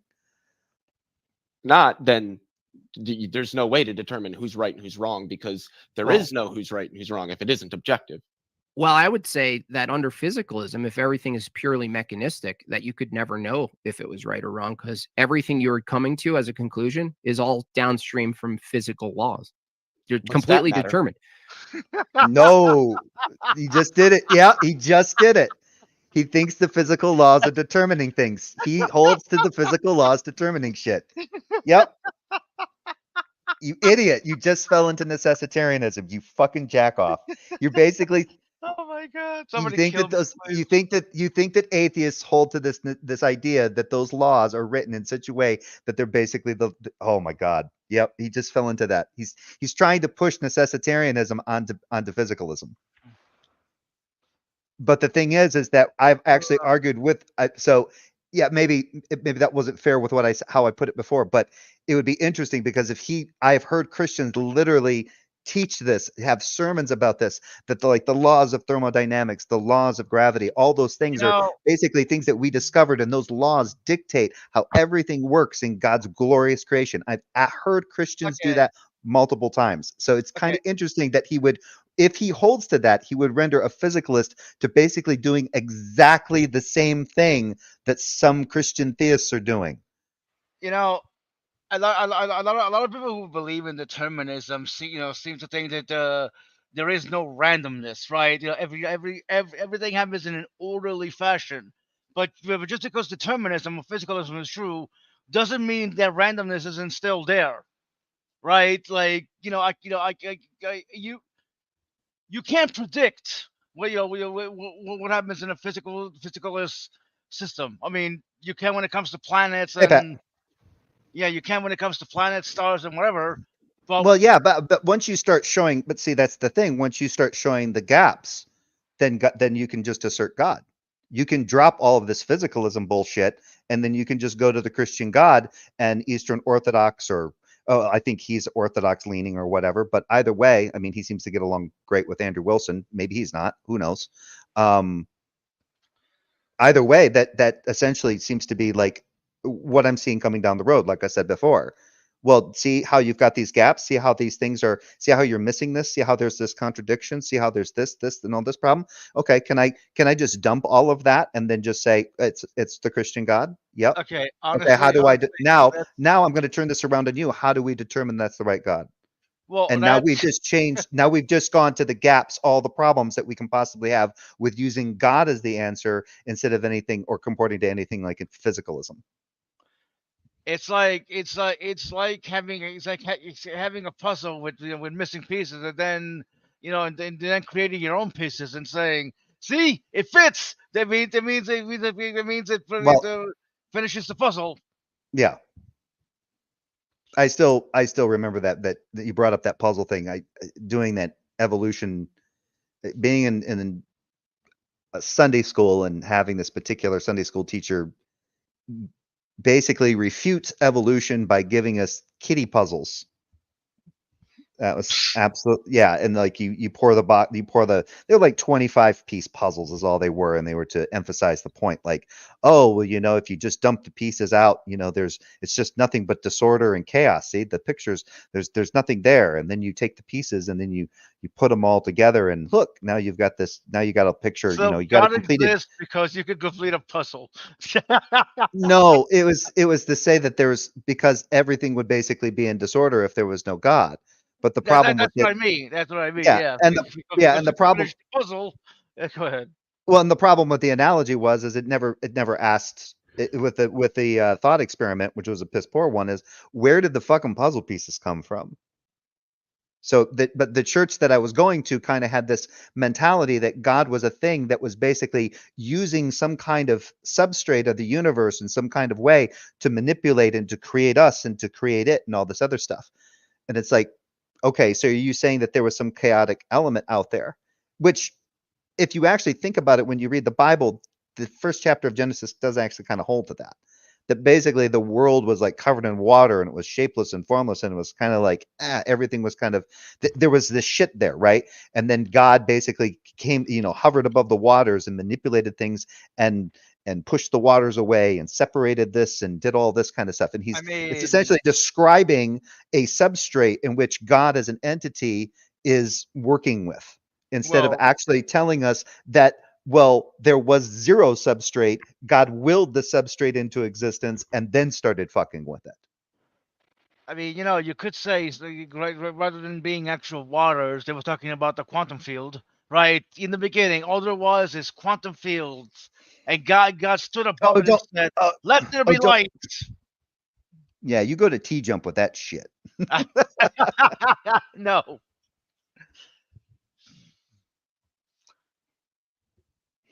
Nicholas said, he said, some evaluations aren't subjective because evaluation function is considered prior to the subject's attitudes or beliefs. Oh, okay. Neat.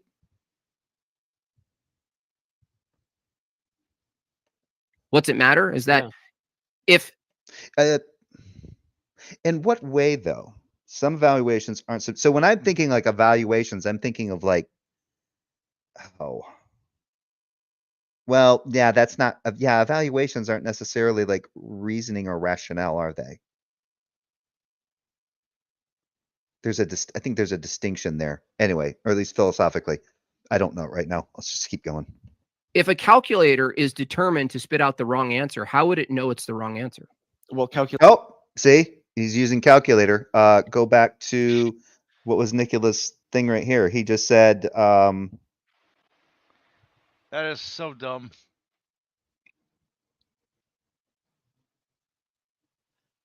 I mean, a calculator wouldn't know that. The person using the calculator would. yeah, right. Yeah. So he's going to the calculator. Now go back to what Nicola was talking about here, where he goes, shit, I'm on the wrong one. Where is that one? It was the one about the broken computers.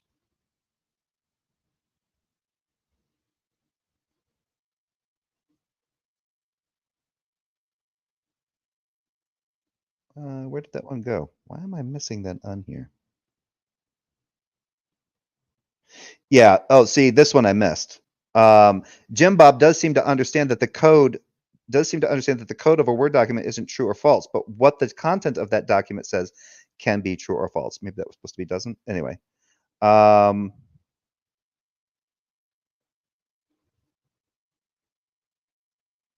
Anyway, yeah, he's going back to what, yeah, here it is. So Nicola wrote, a computer can do a system check and come back saying the system is broken. Should we trust the computer? If it's so broken it doesn't return an answer, then it's broken. If it says it's broken, it must be. It says it's fine. It may be, or it could be so broken it can't tell. There's no contradiction, just the issue of having certainty. So now yeah, it's kind of interesting that he's going to the clock, or he's using a calculator when Nicola just brought up the kind of the same thing with the computer.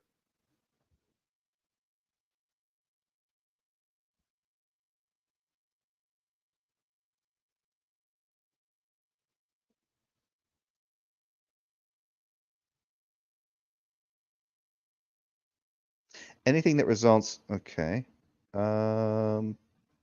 Anything that results in a value statement is some sort of evaluation. Avatar is a profitable movie. The Mona Lisa is a good painting. Stealing is wrong. I am wealthier than TE. All evaluations. God damn. I'm wealthier than TE.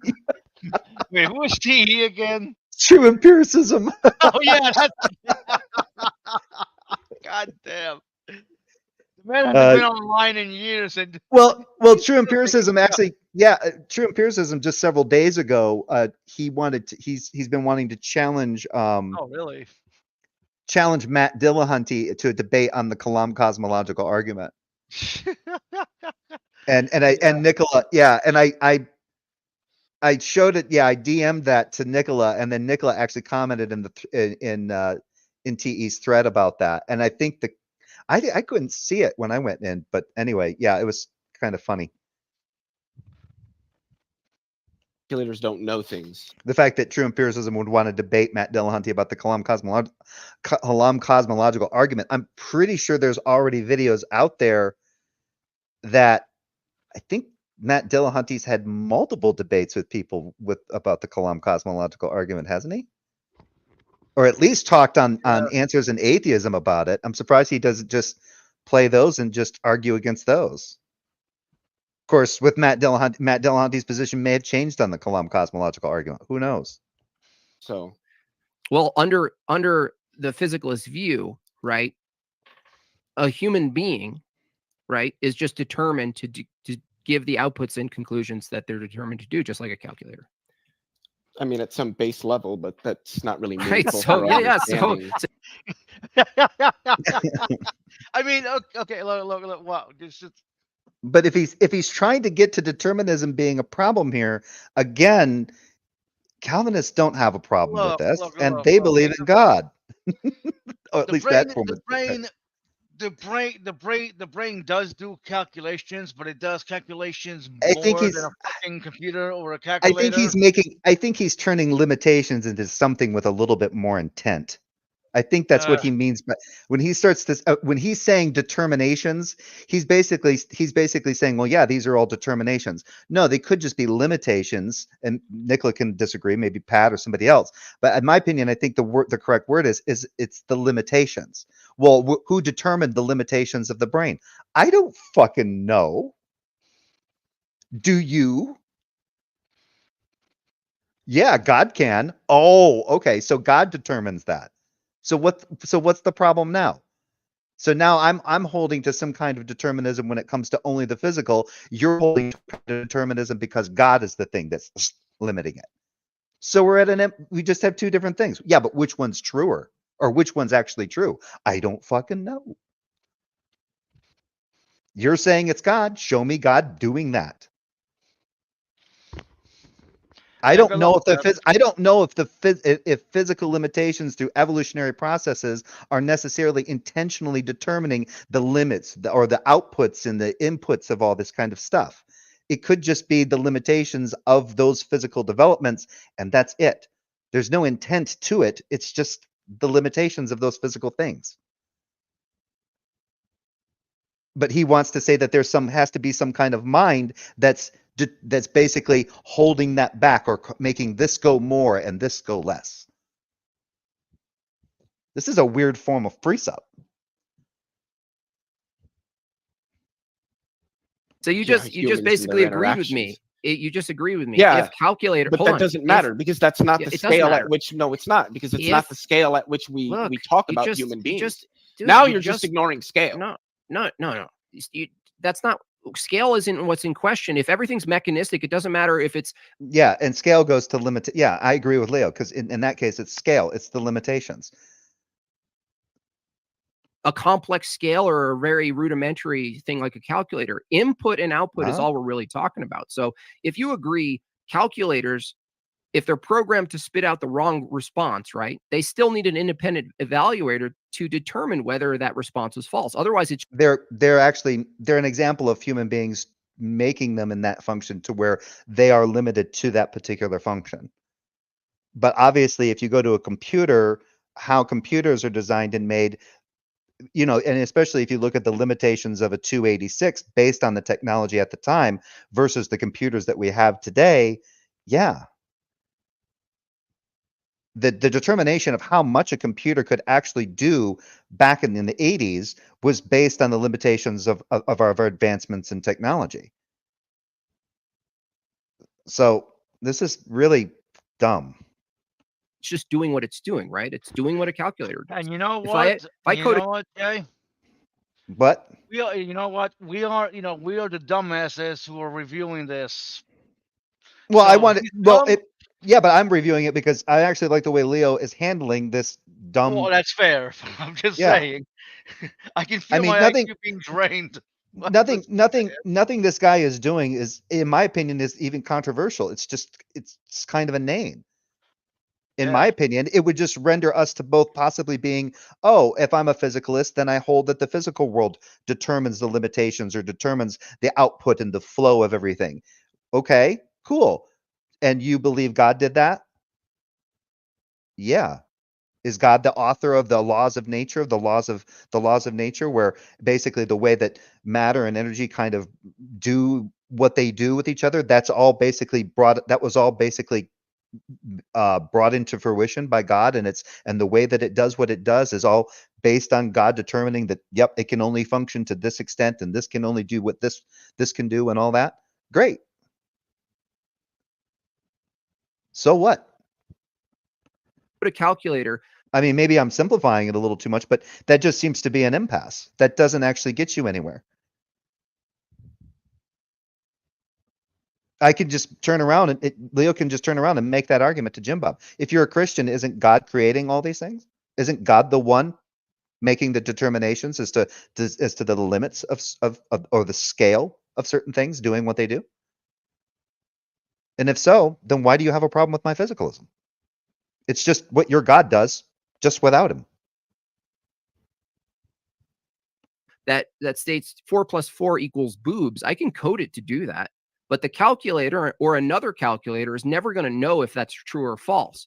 Now, 4 if plus human 4 equals beings are boobs, analogous to what? calculators in regards to I don't think they are. inputs, okay, well, under physicalism, Okay, well, I don't see how they wouldn't be if they're strictly Because mechanistic. they do much more than calculate. That's See, ability. the problem is, like Speed said, you No. don't really understand physicalism. No, you don't you're just- understand emergence. Dude, you don't now you're understand dodging. scale. No, What stop am I it. dodging? He's not dodging anything. He's expounding. I don't think.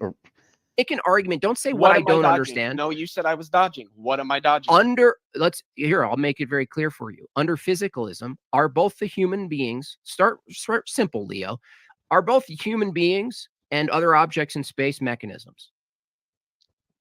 For the most part. Great. Well, Leo, I think we're at a stalemate here, because from my view, if all thinking and evaluation is all just caused by physics, that there can't be a true or false effect of physics, because it just is what it is. It can't be anything other than it is. Truth is a linguistic concept. Why would physical processes be true or false? They're not linguistic. But Now, okay, we great. can describe. No, It's like hold I on. said earlier, the sun emits electromagnetic radiation. That's not, well, in the language, it's true because it is a thing that happens. But the actual process itself isn't true, because truth is a linguistic feature. But using language itself is still a process that's caused by physics. Yes, from the physicalist view, and it Yes, the sound is being used. A physical sound is being uttered that relates to identifying something that we all seem to share in some kind of experience, or some kind of, we can do it for activities. We can do it for agreements. We do it with all sorts of shit. But wow. contradicts what you just said. So while I kind of hold more to neutral monism, I don't really see what his problem is with physicalism, other than the fact that he just doesn't seem to understand that things being what they are what they would just under, like, it, even under like under realism, they would just be what they are. No propositions need to be made for those things to be what they are. At least in that sense of like the world existing, or the universe existing, or a rock existing, the sky existing, air existing. That about things that happen, the processes themselves aren't true or false. That doesn't contradict that. So I'm asking you, without special pleading, how is it that I haven't special pleaded? Yes, it is. I'll tell you how. Okay, I'll walk you through it. I'll walk you through it. Please. Oh, for every phenomenon in the world, every effective physics we know that we can see, every phenomenon in nature that we see, that occurrence itself, without making a proposition, is itself not true or false, right? That's correct. Okay. So everything we know about the laws of physics and its effects, everything that we see in the external world, is not truth apt. There's no proposition happening. It's just an occurrence, an event, or an object, right? That's correct. Its ontology is not truth. Okay, got you. And what I'm saying is special pleading is that for propositions which are also effects in the world, completely caused by physics, by the same physics that the tree is, and the lake. I don't think propositions are effects in the world, though. They're effects of physics. What? No, wait, hold on. No, they're produced by using something physical, but they are producing abstracta. This is why there is the neutral monist position, by the way, folks. Are propositions effects of physics? Are states of the mind effects of physics? Yes. Okay, that means it's part of the world. So descriptions. Oh my god. So shut up, fuck off, monster. God, Shut your monstrous face. Nobody's talking to you. Go sew a man's skirt. Go sew a man's skirt. Shut your mouth. You're crackling anyway. We can't hear you. I see Earth has shown up. For rocks to exist, consciousness is required, since you can't state that without consciousness. That makes absolutely no sense, Earth. That's like, if there's nothing to say it's so, then it's not so. That's all you're saying, Earth. If nothing says it's so, then it can't be so. You're an idiot. We can't hear you anyway. my You're God. roboting. No, Save some no. money. Save some money, you monster. Jim Bob's Okay. dick is shrinking as we talk, and it's More dick really talk. More dick upsetting talk. him. Yeah. More dick talk. Great. Expose yourself. Yeah, we So- like TikTok. So again, anyway, Leo, I was interrupted rudely. Oh, wow. Anyway. Well, nothing you can say can make sense without consciousness. Neat. You're going to have to demonstrate that consciousness created everything. You're still appealing to some kind of conscious agent that is creating everything. Ultimately, fundamentally that's what you're doing. So either show it or leave. If you're saying that consciousness must necessarily or in some way is a product of this particular thing, then you have to show that relation. All right. If my consciousness is in virtue of X, show X, please. So if propositions are caused by physics, the special pleading is a proposition, which is also just an effect of physics, is the only effect. Why is he? Yeah, he's trying to boil down even. Yeah, this still does not. This is a pointless endeavor, dude. Of physics that happens to have some truth. I'm curious as to if somebody just said sure and just conceded it, where the conversation would go. Sure. All propositions are just physical things that are happening, so you're right. Propositions are not truthful and they're not false. They're neither true nor false. They just are.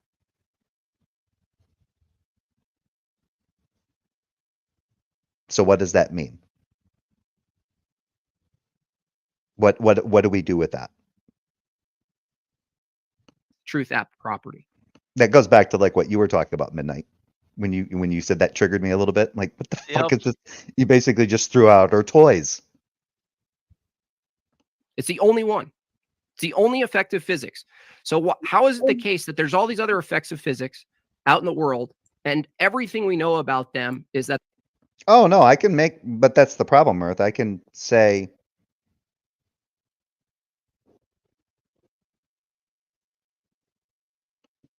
No, I can agree. So you're saying that I have to prove that everything needs consciousness to exist is self-defeating, since you need consciousness to make that statement for that statement to exist. If you want to hold to that circularity, sure. But now you're using circular reasoning. I'm not. I can agree that we have consciousness, but I don't know where consciousness comes from. If you're saying that consciousness comes from God, then you have to show that. Other than that, I'm fine with saying I'm fine with agreeing that there's consciousness. But the progenitor of consciousness, that I don't know.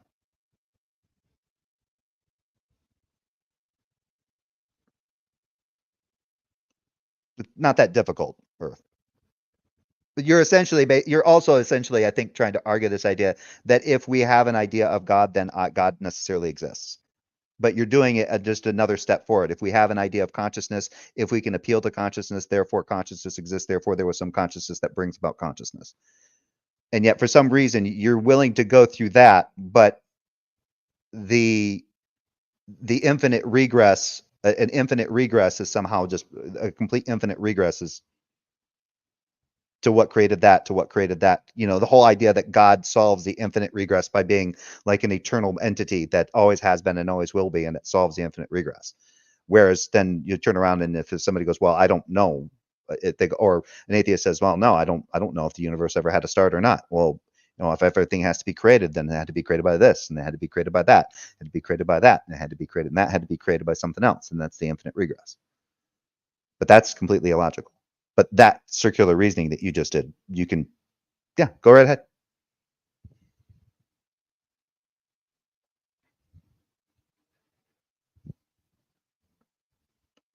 You are the one being skeptical that ultimate consciousness.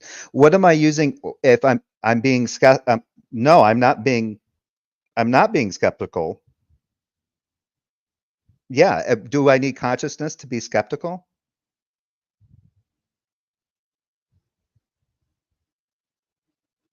And why am I being skeptical about conscience? I haven't been skeptical about conscience. I might be skeptical to your claim that a God is necessary for consciousness. I understand consciousness as a word that describes a particular, basically like a particular, our mental state.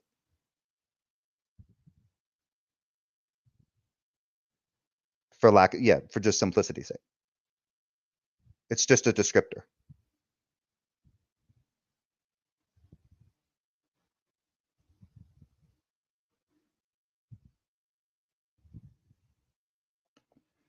Leo should just point out that if propositions are a feature of the physical world and truth and falsity are properties of propositions, then both truth and falsity are consequentially physical. Oh, that's the...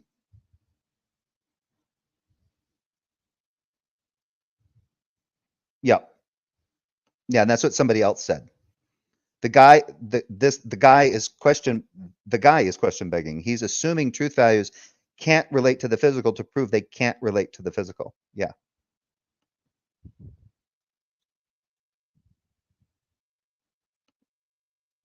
That they're not truth at, but there happens to be this one that you appeal to called a proposition, which is descriptively the same in its process. It's caused by physics, but you're saying no, it's a special effect of physics, very special. That wouldn't be begging. That wouldn't be begging the question. That would be special. I think that would be special bleeding, Jim Bob. I think you got your fallacies incorrect there. I'm saying Well, making I'm a that jump is nominalist. special. I'm just saying that's about propositions, but I can grant what you're saying. I can grant that I'm not a nominalist about propositions, and I would just say propositions are also linguistic features, just as truth is. So they can be true because they're also linguistic, whereas everything else is not. Okay, let me forget your view for a second. And could you see how, from my position? Well, forget your position. He just said he could take your position. Leo just said he could. He could grant that. That for a strict physicalist, if they agree with the statement that all effects of physics we know of are just happenings, events, objects in the world, but there is just this one that happens to break the constraints, and suddenly they're now truth apt, and we can actually evaluate the truthfulness of this one effect of physics. Could you see how someone like me would say that's special pleading? Prima facie, yes. Yeah, but you said begging the question earlier, not special pleading. He lost. Is just somebody in the chat. Correct me if I'm wrong, but wasn't he actually supposed to be showing how it was begging the question, not special pleading? But not under the explanation that I gave, where all other effects of physics are not linguistic and propositions are. And given that they are linguistic and truth aptness is linguistic, truth aptness can apply to propositions. But wouldn't that say, as you said, prima facie, that just special pleading to what's called language is now in question? And I'll give you an example, because I'll give you one example. Are there other creatures out there that, at least from our view, ostensibly look like they're, let's say, communicating or using language? Oh, yeah. Okay. Definitely. So the question here would be, how would you determine with a given situation where it seemed like birds were maybe chirping toward each other, and we were like, oh wow, they're kind of using a language. From our view, we think we see that, right? Well, there can be other forms of communication that don't necessarily require language. Ants communicate with each other through scent. So other animals like dogs can communicate with each other through body language.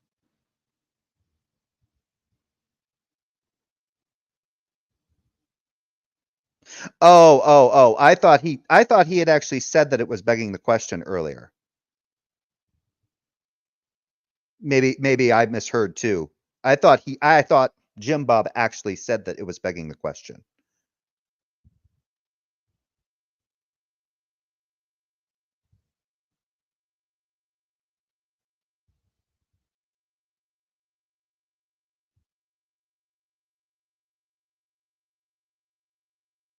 I don't understand how that's being circular.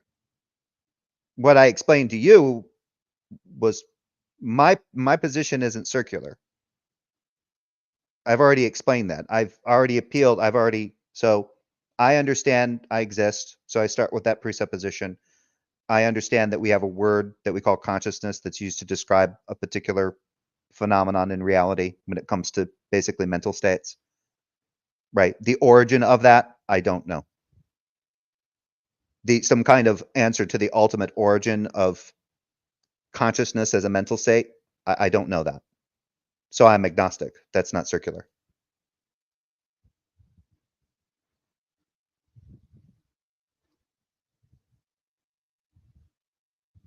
The only thing that actually gets into somewhat of kind of a circular reasoning is like Hume getting into like Hume's problem of induction when it comes to like presupposing your senses are always accurate all the time kind of thing.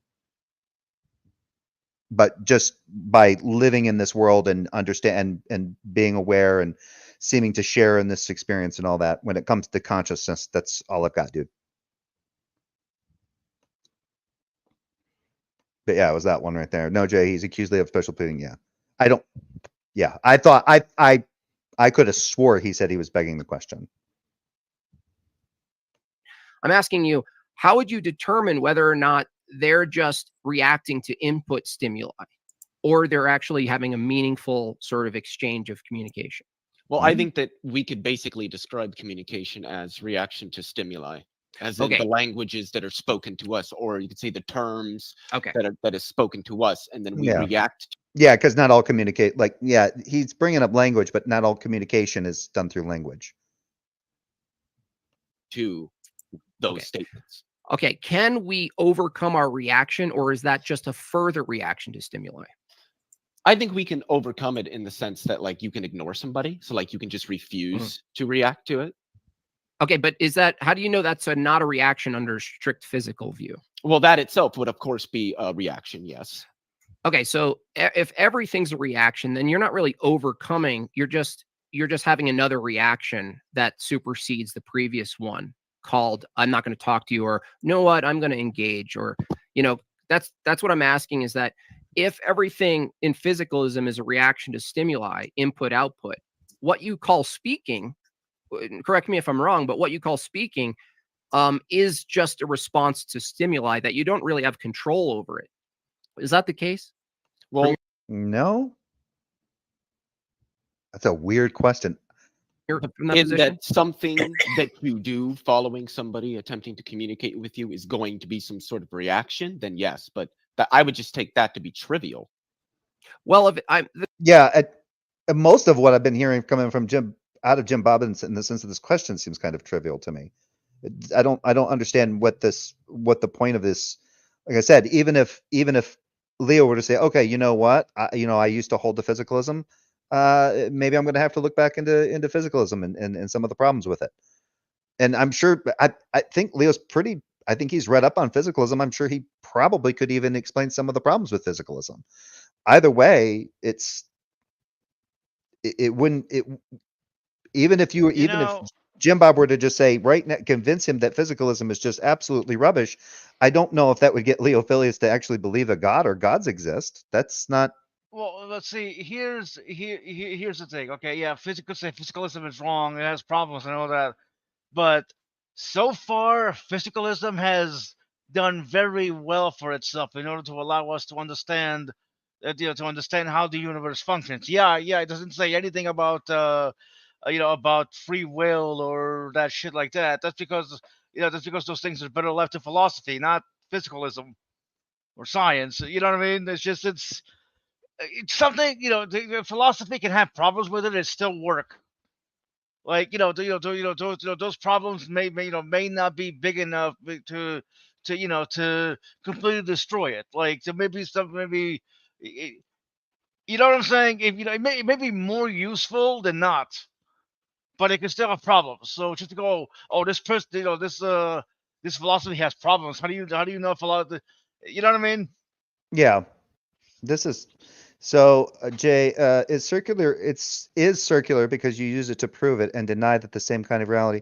No, I'm not using it to prove it. Are you high? Earth, like, I'm just gonna ask, are you high?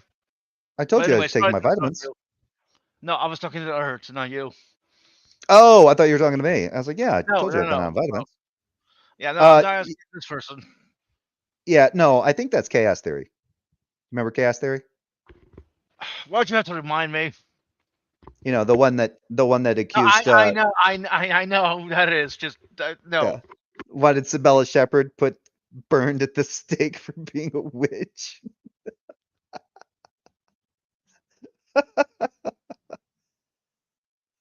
Yeah. Yeah, that's a better answer. I'm not even going to answer. I'll just let Nicola have fun with you. There's no proving with a foundational presupposition. There's no inferential justification, but there are non-inferential justifications. Yeah. Yeah. I've already said what I'm going to say, Earth. Whatever you're doing there, just this right here looked like a fucking straw man. Saying it doesn't prove it, I accept it.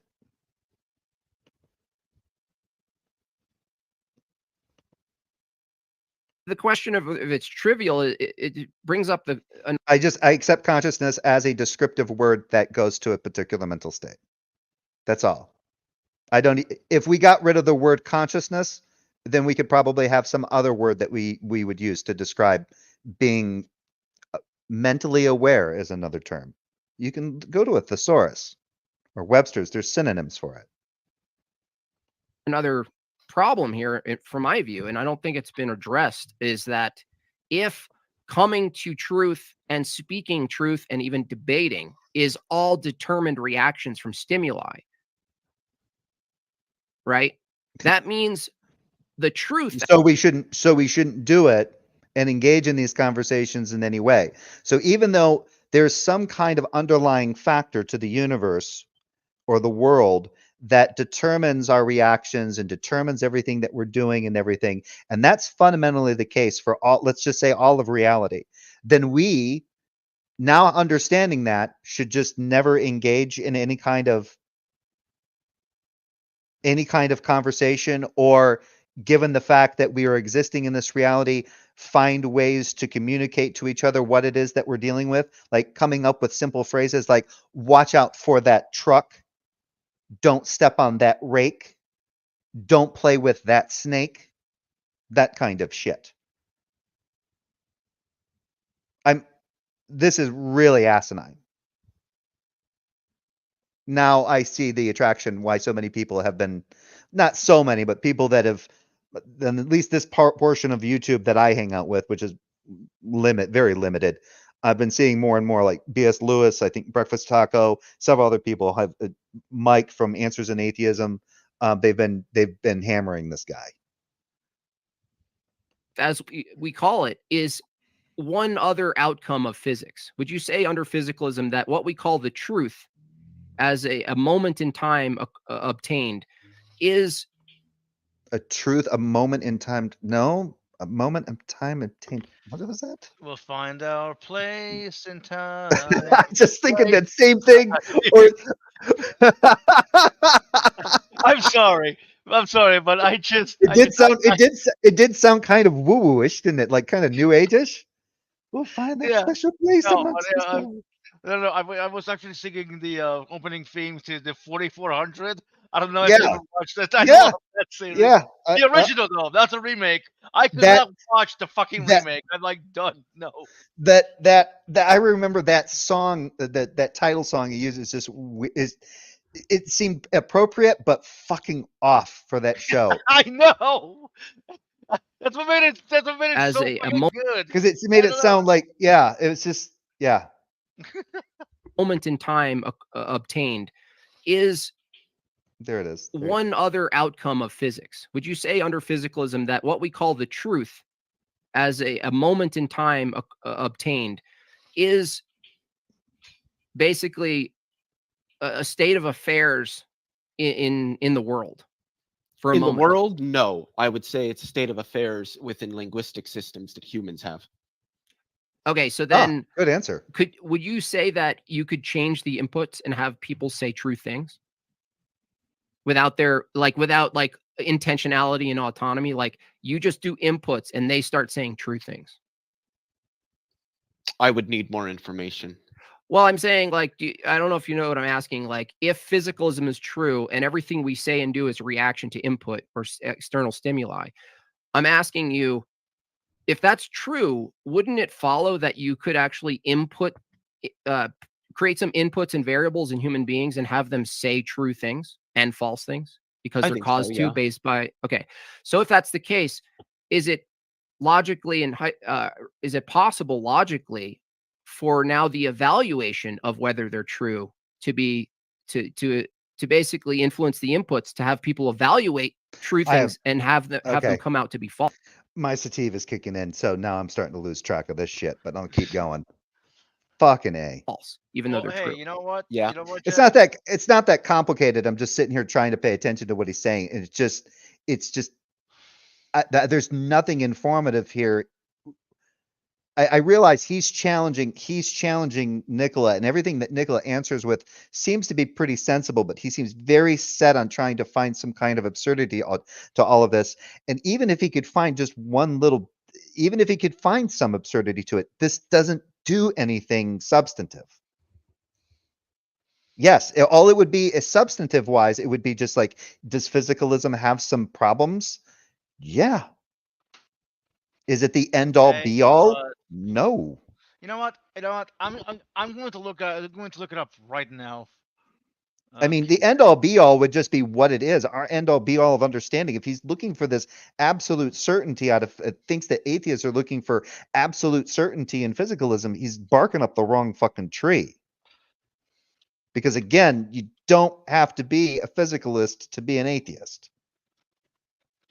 Yeah. That's possible. I think so, yeah.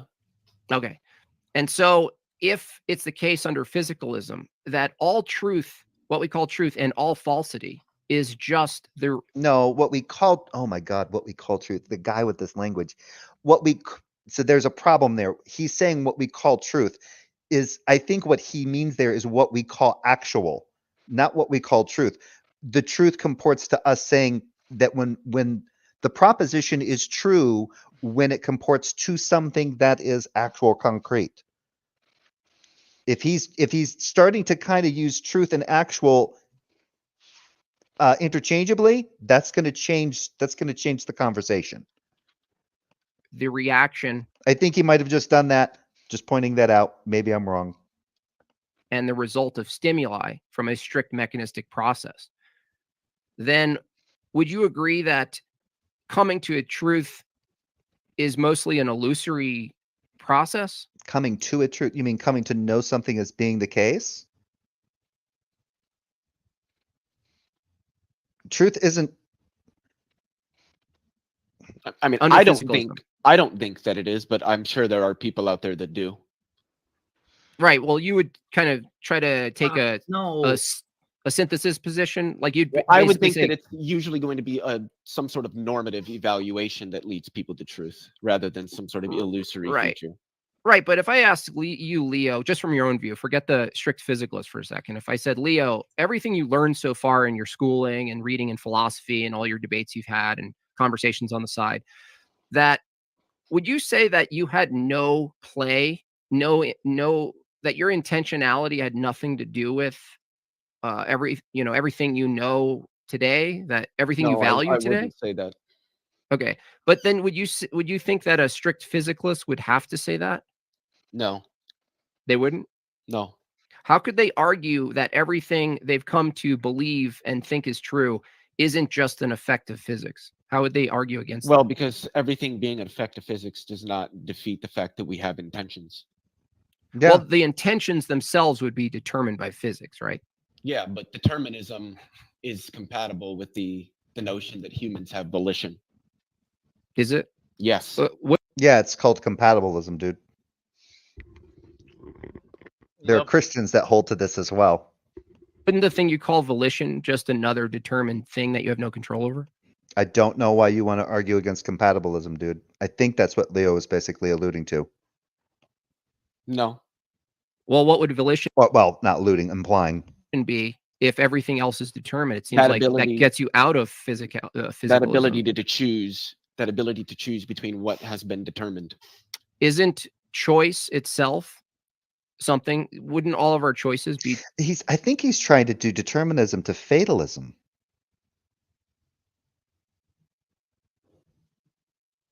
Sounds like he's pushing determinism to a really hard degree of almost like fatalism. Like you are fated to just basically come to these decisions. You will. I mean, there could be some arguments to that.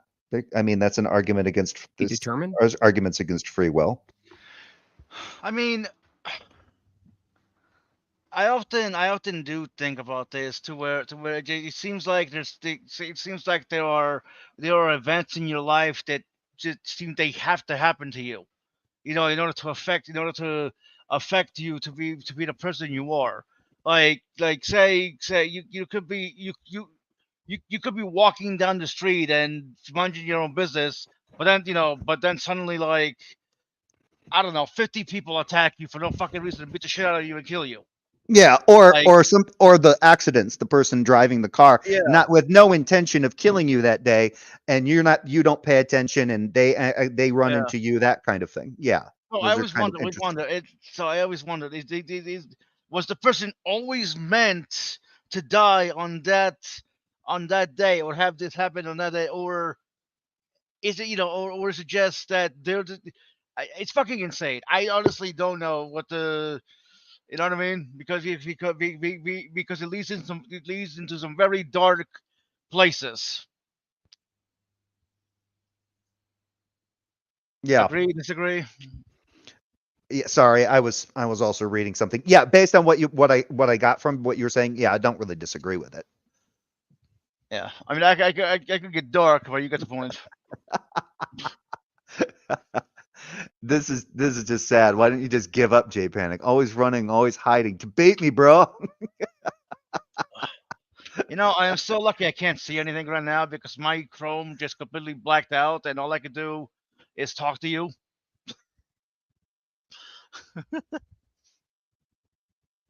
Now, that's an interesting back and forth between Nicola and I still think Earth is chaos theory, just based on their. I don't think he's grown much. I mean, that's not really a big surprise. Yeah, just because I would see one day I saw chaos theory pop up and write, which is something that Dr. Josh would agree with, based on his trolling. Jay is confused.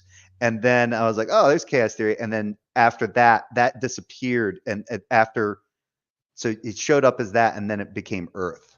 So I think he wrote a comment, not realizing that he was on his chaos theory account, and then switched over to his Earth account. So yeah. Yep. So I'm about 70-80% certain that who Nicola is chatting with right now is chaos theory, which I've had a couple long back and forths with him over DMs. And I especially loved it when he came back, when he wanted to get my opinion on whether or not, on why I thought bestiality was bad. Do you remember that? Oh God, don't remind. Why'd you have to remind me about this shit? That was hilarious. Yes. I'm like, dude, I wouldn't post that video. Well, why not? Because what it is it makes it look like you're asking me why is bestiality wrong, and then promoting it on your channel. like you like this woman's opinions about having sex with her German Shepherd. Wasn't Chaos Fury also the one that we get the filmed himself punching bag with Drag's picture on? Yeah, and Scott Preston, Doubting Thomas, and myself all accused him of I think it was the three of us accused him of voodoo. Or no, I think it was Cerberus. No, it was Cerberus hexing me. I think it was Cerberus. We accused him of voodoo. I honestly have to wonder whether half these people, are just playing a part online, and in real life they're just chill, right? They're just functioning members of society, or whether they're actually this way offline as well. I don't know. Could go either way. What do you think? I don't have anything right now. Oh well. I don't have anything right now. I'm starting to, yeah, I just don't know anymore. This is why I don't. This is why I watch this stuff and then I kind of think about, oh, maybe I'll do a video, and then sometimes I'll like today I'm bored. It's Friday, got nothing going on. I figured, oh, okay, I'll go ahead and look at this. Basically, everything about this conversation is exactly what I thought it was going to be. Fucking waste of time.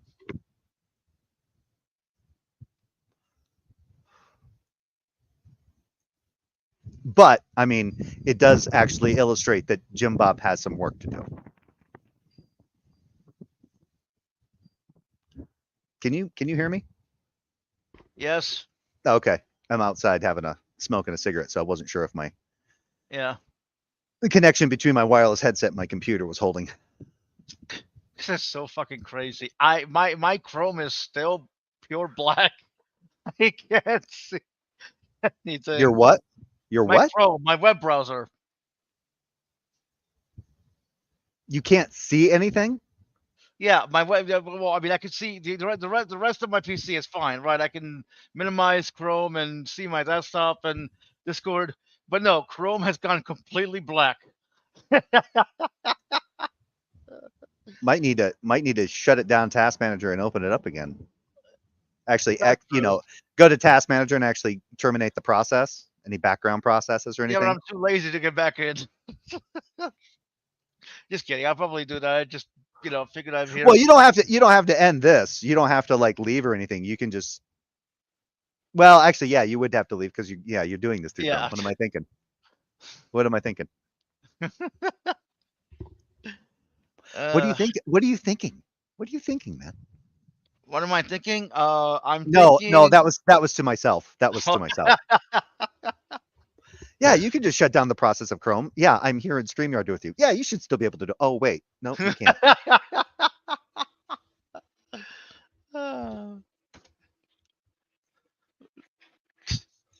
I know. Shut down the process while you have another. Like, just open up a new tab. It'll still work. I swear.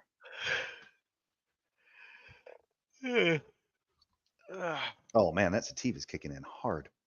Hello. I remember once they 4 milligrams. 4 milligrams is all I took. Is that good? Bad? It's extremely low. Oh, but now it's kicking in. I still want to do DMT one of these days. I don't. Why not? Have you talked to? I think Nicola has. Yeah, DMT. Nicola has done DMT. He's mentioned it before. I can't remember. I think he described it to me once too, and I can't remember his description of it. But it didn't. His description didn't sound appealing to me. Well, no, if I remember correctly, I could be wrong here. He could. I mean, I won't be able to see it for now, but he can correct me on the. If I remember correctly, he took DMT and he found himself in a giant, like in a giant wasteland where there was nothing, all around. If I remember correctly, it's been years since he said it. Yeah, I don't remember either. I just didn't sound appealing to me. Mechanistically? Yeah, that doesn't mean that we didn't have some ability to choose. Wait, some or any? Or how much? I don't think it's like measurable. I think that we have volition and we can make choices. Does that mean that there's some part of our choice that's not entirely constrained by physical laws? Some part of our choice is kind of vague, but I think I would say yes in that. So I'm what's called a compatibilist, as are most philosophers. So let me sort of break down what this is. The way that I look at it is, quite frankly, I don't think that the notion of choice making makes any sense without some level of determination, because this notion of like pure free will, what does it mean to make decisions if there's no antecedent information or states of affairs from which you make your decisions? Okay, I think you're saying what you're referring to as determined. You're saying constrained by some either information you do have or don't have, and past experience you're maybe recalling. And so what you're saying is, how could we possibly completely deny determinism, if by determinism you mean in this case that there are constraints that guide or limit what our outcomes are going to be, right? I mean, again, I think that's like probably almost an overly simplistic way of looking at it, but it's not technically incorrect. Okay, so yeah, I think, like, for instance, let's make it you walk into an ice cream shop, and obviously the ice cream shop doesn't serve pizza. So if you're going to get anything there, you're already determined to not get pizza. That's kind of what you're saying, right? Prior information plays into the choices you make. Sure. And again, Yeah, knowing that the ice cream shop doesn't serve pizza.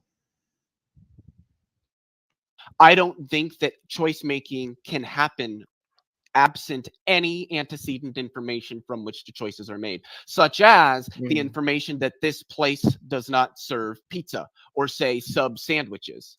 But the thing is, you're going to have that information openly available to you going into the store, which would mean that you're effectively already making the choice to not have pizza or sub sandwiches.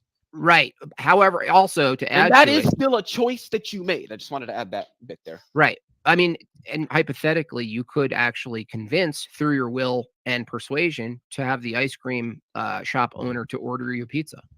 I mean, if they were willing to, yeah. Sure. So yeah, I agree. If we're talking about, I think in my hometown we did have an ice cream place that served pizza. They actually made good pizza too. out there, are there constraints? Are there all these preconditions, the way the world operates, that we can't negate? Right, we're bound by something, right? And I think the distinction is whether or not creatures are bound by something. In other words, I can't jump to the moon from my free will. But I think there's a distinction, would you agree, between capability and ability to choose? I think so, yeah. I think our ability to choose is going to be limited by our physical capabilities, right? Or mostly, like you said, like you can't choose to jump to the moon because you can't jump to the moon. But we can conceptualize. So we both agree that the constraint of a choice doesn't necessarily do. But it's interesting that we can actually conceptualize, right? We can imagine the idea of us jumping from the Earth to the moon. Right. I mean, that's literally what like Superman and superheroes are based on. It's like basically taking human beings and giving them certain powers to be able to fly and to pass through walls or run super fast. That's not within our as far as we understand it, it's not in anybody's capability to do what Superman does. But we can imagine it. Determine which choice is going to be made, but it's going to determine what choices can't be made. I would say so, yeah. Okay, that's fair. I would agree with that. But as far as whether or not we're actually making a choice, I think is even a further question. I think I understand your position is that you're saying, well, no, I have to reserve some volition, some intent that's not entirely determined, that I have a say in the matter of what my behavior is. That's what you believe, right? Yeah, I am a compatibilist. Right. And that means from that view, then it makes sense to have culpability. Let's say you break the law and you're facing the judge. You wouldn't say, well, Your Honor, we're all determined. So I'm not, I don't know what I was doing because it wasn't me doing it. I'm the effect of a long mechanistic series of processes. I'm a product of my environment. That would be absurd, right? To take that view. Oh, yeah. Right, yeah, but except there are using that in like the most extreme way, Oh no, I just did what I did because I'm a product of the environment has dictated everything that I've done. Philosophies that really do take that view, if they took it logically to its end, not to my view or your view, but wouldn't they be consistent to say that? I mean, I think some hard determinists might say that that's technically true. Did you get Chrome to stop being black? Yes. No, there you go. I can't, I can't sense the only persons with subjective lives can do that, and not physical objective objects like rocks can give such examples. Yeah, that's exactly what I was asking. I was going to ask too. Oh, you're not a person then? That's exactly where it's going to go. But I thought I was going to write it and then, or just ask it here, and then you already wrote it. But I thought I was going to take it kind of almost like childish. Wait, you're not a person? Nope. in their view. I was never a but person. I agree. Anybody who puts a picture of Drag's face on a punching bag and hits it repeatedly is not a person. Yep. I think that a lot of hard determinists are also going to say that they're going to sort of pragmatically grant this notion of volition for reasons of that sort, even though we don't really have any under their view. Right. Yeah, that's why I find it absurd, because then why would you act surprised if people believe certain things if your view was that they had to, they were determined to, there's no other option for them. All you can do is give in more inputs for some weird reason that you're going to change their brain structure to now spit out different propositions you agree with. And that's kind of what's interesting. Why does it? Okay, maybe this is just me, but okay. So, Nicola, I can't do that since you only believe in physical objectivity and not in subjective invisible consciousness. Then Nicola says, not what I believe, and I'll address it after your example. And then Nicola H, I can't since only persons with subjective lives can do that, and not physical objective objects like rocks can give such examples. And then Nicola goes, oh, you're not a person then? And then Earth comes back, I am, but you not according to you. But yeah, I am, but you are not according to you. Does it just seem like it's a constant burden shift here? You know, chaos theory or Earth or whatever the fuck your name is. What are you doing here? Oh, well, right now arguing with Nicola. Nicola's asking for an example, and Earth doesn't seem capable of giving it. Interesting about you know, let's say anti-theists who take this hard physicalist approach that you're not taking, but they take the approach that we're all determined are. And would an anti-theist necessarily have to take a hard physicalist approach? What is the hard physicalist approach?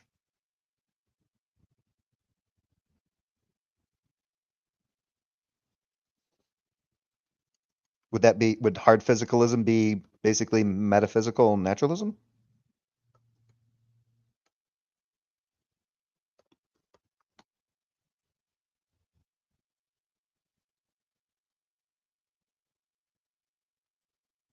Yeah, because he's just been talking about physicalism. Now he's talking about hard physicalism is a form of physicalism, a philosophical position asserting that everything that exists is physical or dependent on physical processes.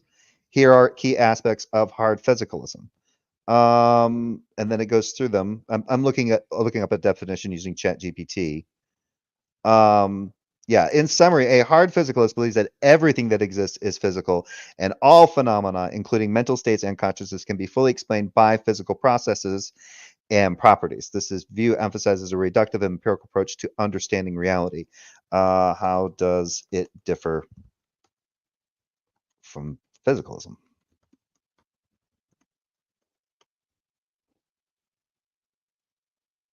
Yeah, physicalism is more broad. So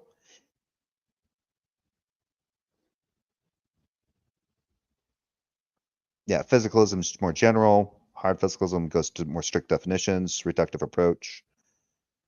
Okay. Yep. So now, yeah, okay. So, but I'm still not sure exactly why an anti-theist would have to take a hard physicalist position. I'm not exactly sure why that would even be. I don't know if he thinks that just might come about from hard. I mean, I could see, I guess, an anti-theist possibly taking a hard physicalist approach, but then again, you could basically essentially believe God as a physical entity, and it's just of some physical entity, some physical state that we can't perceive or whatever, and it explains divine hiddenness and God's mystery and all that kind of shit, and go from there. Our beliefs are all determined, and it's just input. And so like, why would there be a reason to change someone's input? Like, why would there be even a value judgment on like changing someone's mind if changing someone's mind under that view, not your view, but that view, just doesn't exist? That there is no changing the mind like persuasion. There's just inputs affecting outputs. Wait. And so okay, I guess What the fuck is he talking about? I'm gonna kill myself with this shit. Seriously. Started to get a little dramatic and shit, but what? Well, it's interesting because he says, I can't. So, okay, Earth just said something interesting. Well, not interesting, but I don't know what you're asking me, so I can. If you have no right here, if you have no beliefs, then I can provide you. Then if you have no beliefs, then I can provide you with any examples. Maybe that was supposed to be I can't provide you with examples. Either way, I don't know why you would say if they have no beliefs. I don't even know why you would even do that. I mean, Yeah. if someone Oh, doesn't have yeah. any beliefs, are you talking? Are you talking to a rock? Yeah. If you can't have, yeah, but that's odd because Earth just said, I am, but you are not, according to you. So, according to Earth, Earth was making the claim that Nicola believes that Nicola is not a person, but then said that they didn't have beliefs. Interesting.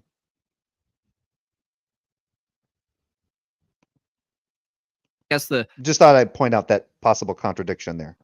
I believe that I goal don't would be have any beliefs. Yeah, exactly.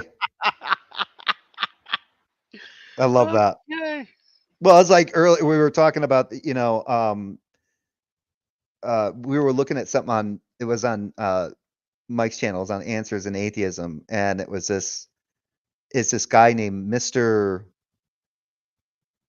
Wesson is his name, but he was doing some kind of short about atheists and how atheists just like wake up one day just, oh yeah, it's just, they think it's just great, you wake up and you just believe in nothing. And I just, when Mike played the short, I lost it. When I heard it, I Yeah, lost that it. seems that seems to be a fucking. I just everything just man, renders or- it. Yeah, you don't believe anything. I believe lots of things.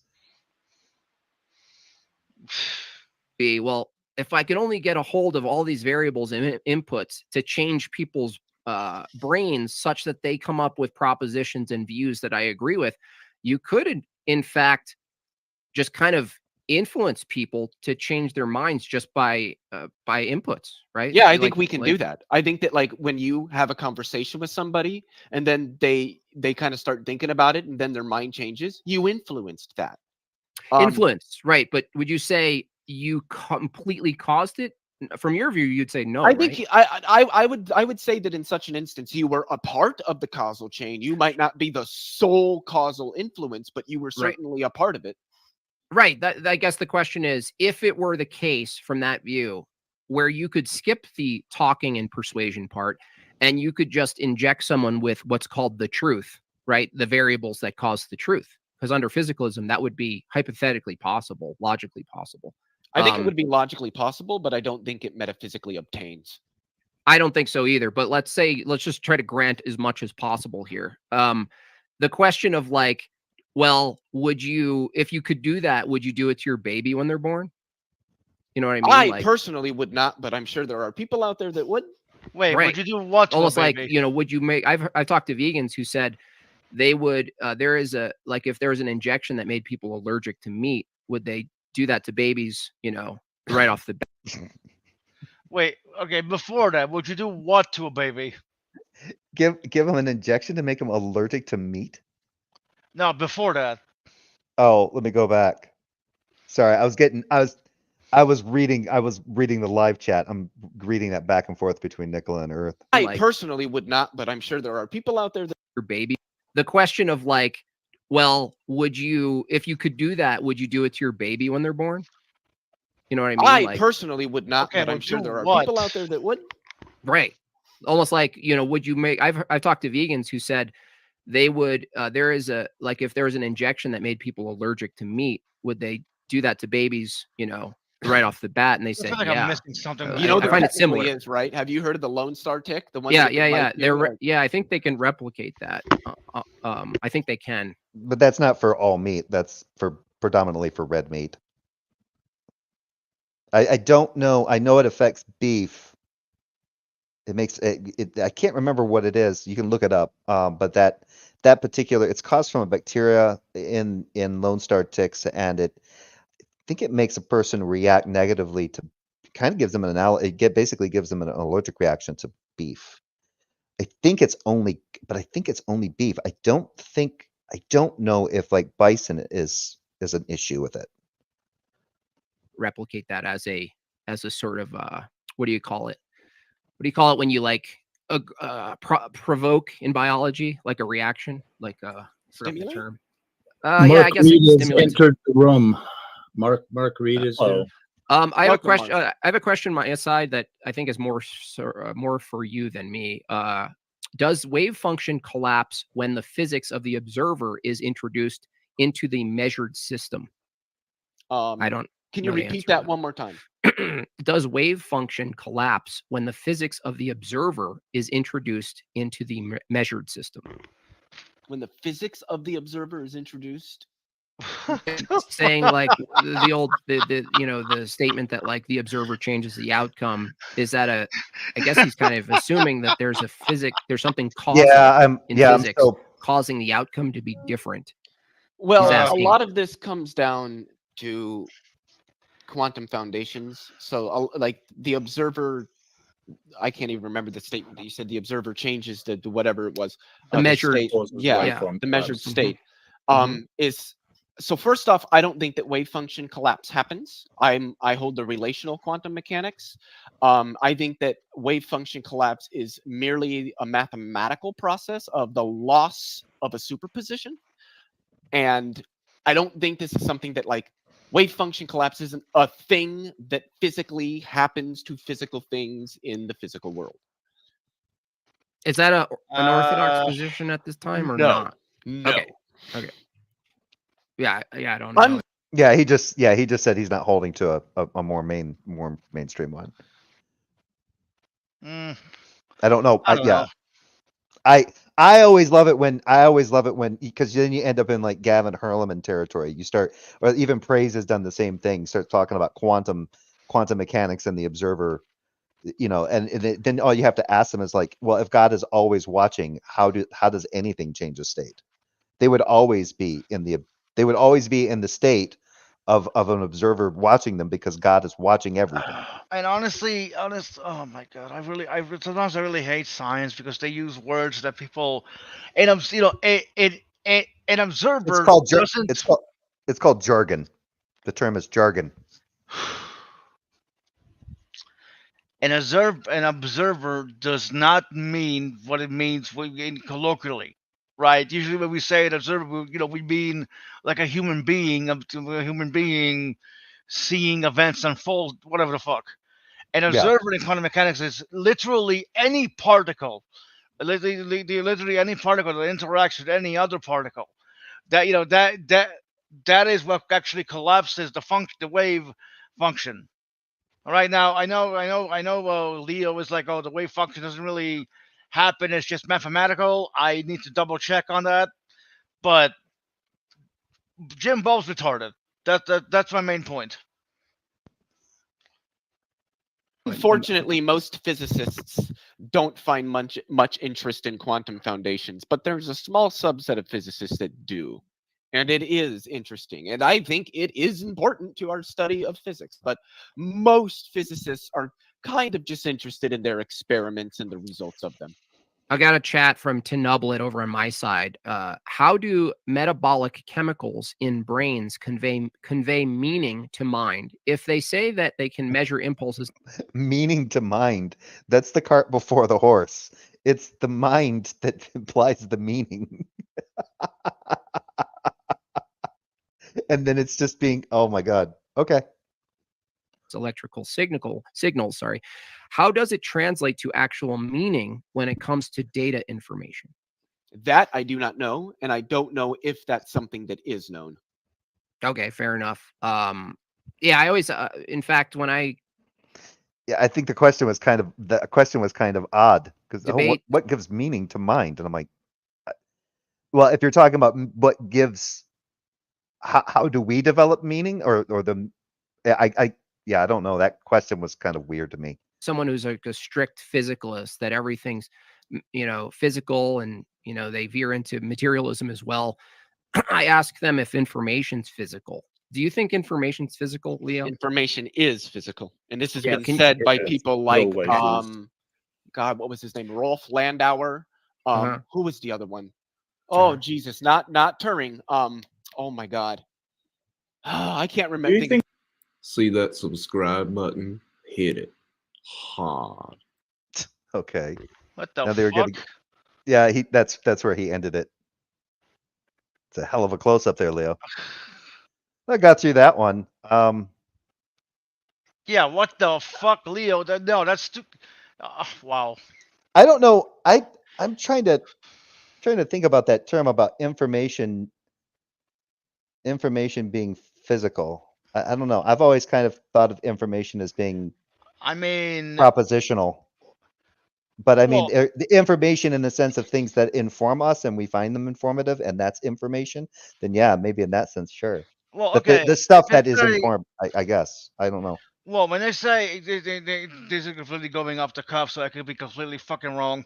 When they say information is physical, they're probably talking about the information that can be transferred from one system to another, like from one computer to another. Oh, okay. Yeah. Okay. I get what you're saying. Yeah. Yeah. So I'm thinking of like information that information that I got from a book and then I'm done. Then I'm at, because now I've got this information from a book and now I'm relating it to you. But yeah, well, if I they're talking mean, but if they're talking about information across like a data bandwidth, yeah, that's physical. but see, that information would still be physical because you are reading that. It's on a physical book, and Yeah, you know, because and that's it's and then it's informing me. But well, never mind. We could go down a rabbit hole on that one. But those things that are informing me are propositional in nature. So, and those propositions are therefore trying to basically relay information about states of affairs. So yeah, in that sense, so they're relaying information. Yeah, okay. I think I solved it for myself. No, I didn't. See how I did that, folks? yes, you did that, and you also mentioned state of affairs. Which Yep. you love saying that. Honestly, No. Not as much anymore. Not as much. fair enough. Not after that Brojo club. I was drunk for that one too. I must have missed it. I was just rambling on. I was just rambled on. Yep. It was Can you rephrase fantastic. that question? Well, the answer that I should have given should have just been a whole lot. It could have been a lot shorter, look, one sentence. Let's just say that Leophilius won, which he did, and call it a day because I doubt Jim Bob could win anything. Well, I don't. Yeah, I mean, if the debate was, it seemed to turn into a debate about whether physicalism should be. I don't know. We could. It's even a thing. Is it absurd or whatever? Because then he's even going in and doing like audience questions and posing them. It just turned into like an ad hoc debate with no moderator.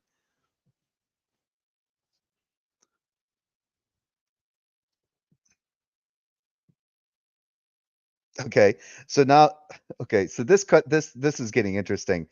Oh damn, yeah, this is getting good. So I'll start right here. Earth, I have ideas about what they are. Why not define physical for me? How are you using that term? So those ideas you have, to exist or be real. Depends on how you're using exist and real. So what usings are for you to believe that they exist or are real. Or I don't know what usings are. I know what using a thing refers to. So what usings refer to, but what they refer to, you don't know if it's real or not. And then suppose I don't. Now what? Can you rephrase that question? What do you need?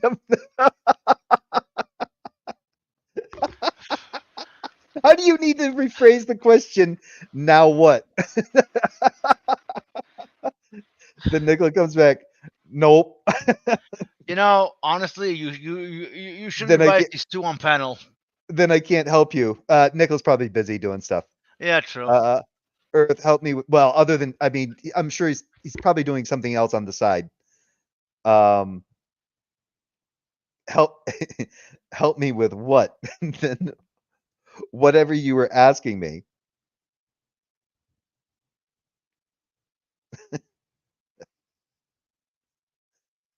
Okay, I get it now. Okay, well, you don't know what was asked? Do you not have a concept of mind, physical, real, exist, meaning, or definition? Actually, there's a pretty long thread on one of my comment. There's a comment thread on one of my. Oh, wait a minute. I don't think that one's around anymore. I think I may have yeeted that video. I don't know if that comment thread's even around anymore. But anyway, Earth and I went back and forth quite a bit, and it reminded me a lot of having that long DM conversation with Chaos Theory on Discord some years back. It was absolutely pointless. I want you to prove to me that Earth is chaos. Oh, you can't. That's fine. Yeah. Yep. I'm waiting to see how much longer. I'm probably going to shut this down here pretty soon because I've already been on for almost 3 hours. So Yeah, that's fine. You know, it's not. It's nice to be in your streams again. It's been a while. yeah, I don't do too many of these. If you don't know what a using is or what it refers to, then you have no idea what you are talking.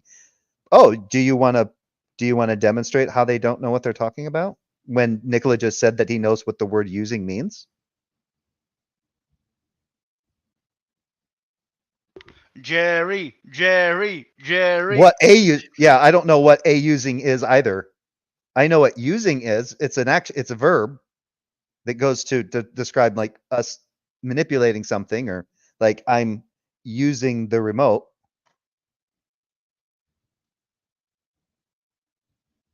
But I don't know what a using is. There it is. Do you know what a verb is? Now Earth is going to come back with, do you?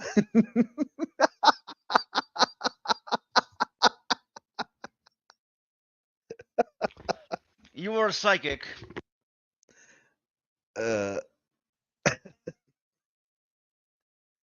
Everything with Earth is there's no he'll make an assertion about something, then you challenge him on it, and then he'll burden shift and go right to you. Oh, well, how do you know that I just burden shift? It's always it's just the same. It's just a really bad precept.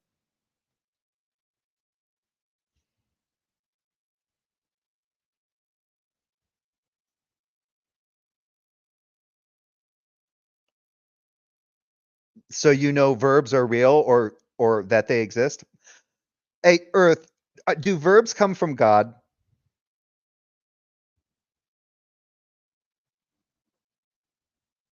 Do verbs come from God?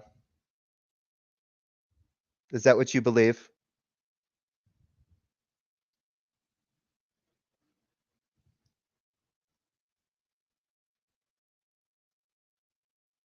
I wonder if Earth thinks that if verbs come from God.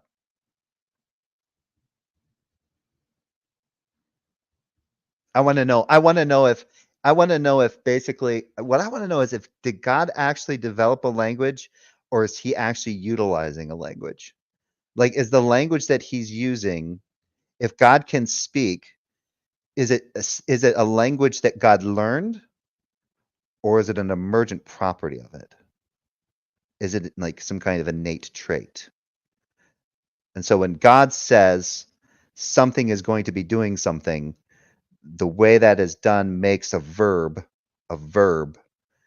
therefore makes it can't make it objective in the sense that it's mind independent. It would have to be dependent because it's part of God. So anyway. Go home, Jay. You're high. I am home. It's verb, not verse. Why did God hurt?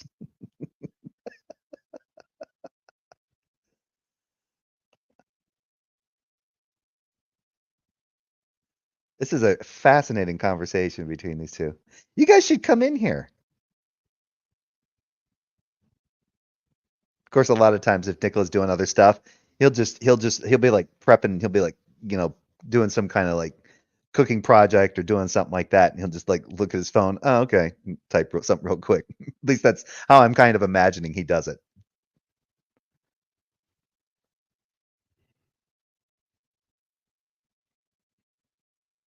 Are you going to an evolution? Are you coming to the evolutionist thing?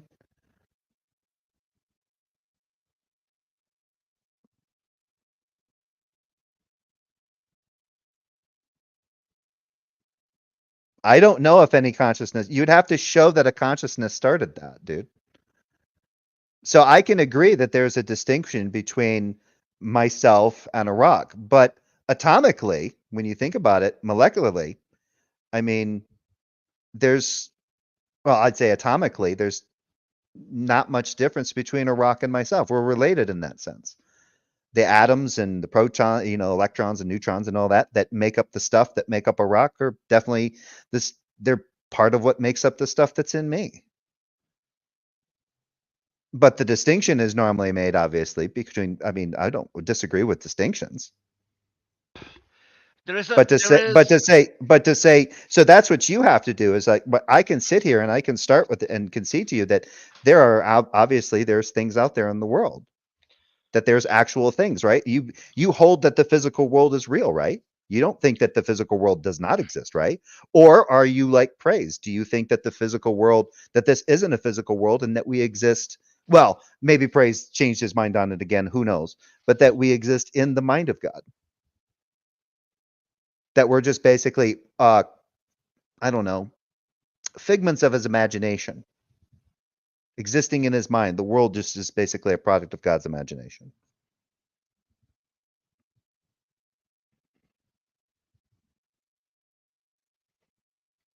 Oh, that's okay. That's the joke right there. It's a verb. Why did God hurt? And then he hurt because he was playing hockey, but he kept getting nailed to the boards. Jesus' final words weren't, "It is finished." He really said, "Nailed it." I've actually seen that. I've seen that GIF or that meme. But no, what I wanted to say before is that maybe symbiotic is a wrong word to use, but Dude, there is a what? Hold on. That's the self-defeating, because it's not self-defeating. You have to show that there's a consciousness that's allowing my consciousness to be what it is.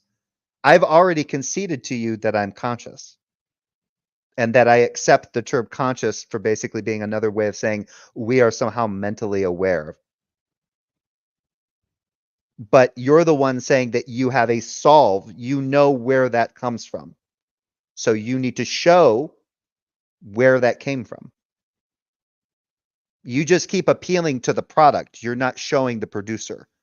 If I stand by a pile of horse shit and insist that it must have come from a duck, you're not going to get anywhere, right? All I have to do to defeat you is get a duck, wait for it to shit, and then we can compare shit. I say that what you're pointing at is horse shit, not duck shit. Right? The horse produced that shit, the duck produced that kind of shit. You're saying that there's something that produces consciousness. Show it.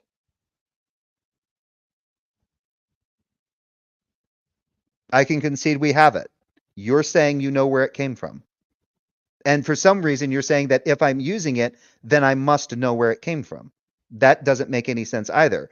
I can use my car. I can buy a car and have no idea who made it, who designed it, who built it, nothing. And I can utilize it. I do not need to know who built a car. Just like I don't need to know who came up with the game of Monopoly to play the game Monopoly. So while I'm here in this reality, seeming to share my experience with a bunch of other kind of individuals that seem to be somewhat like me, I am limited in an extent to knowing why it is that we're here. But if you're saying, oh, I know exactly why we're here and where consciousness comes from and why mind is so important and blah, blah, blah, blah, blah. And it's all about salvation. And it's all about doing what we're said so we don't go to that really bad place and burn to death. Doesn't God hate arrogance? Yes. You have to show all of that. Well, it's really funny how Christians always say that you need to humble yourself before God, but they are some of the most arrogant fucking people you'd meet. No, we only see consciousness produce consciousness, so it follows all consciousness was produced by some Did you ultimate hear what I consciousness. said? Yeah, I did, but I got distracted by this. But that doesn't make any. That's inductive. We only look at it this way, Earth. We only ever see white swans, so therefore only white swans exist.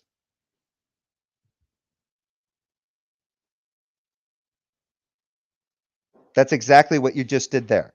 We only see consciousness produce consciousness. So it follows all consciousness was produced by some ultimate consciousness. Now you're special pleading.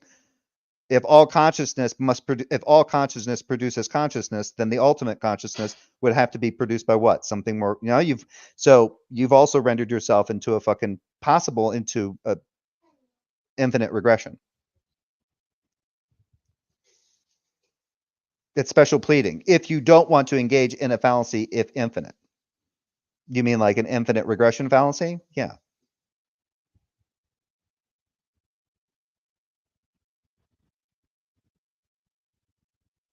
But I already agreed to that.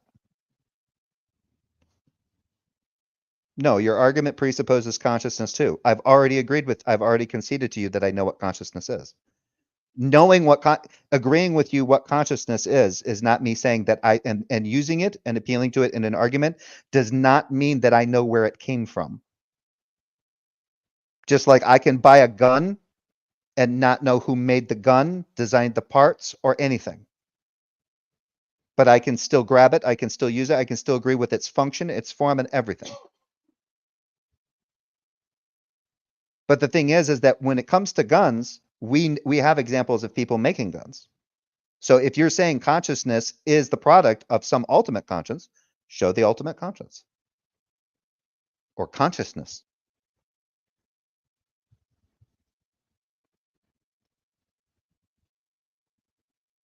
Yeah, and consciousness would be the state of being conscious.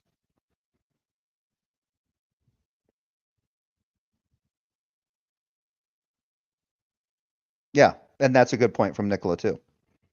Where is the consciousness and the cell division that leads to a baby? Yeah, if everything, there's, right, a woman doesn't consciously choose to get pregnant. Or wait a minute. Do you think that a woman actually consciously chooses to get pregnant? I'm curious.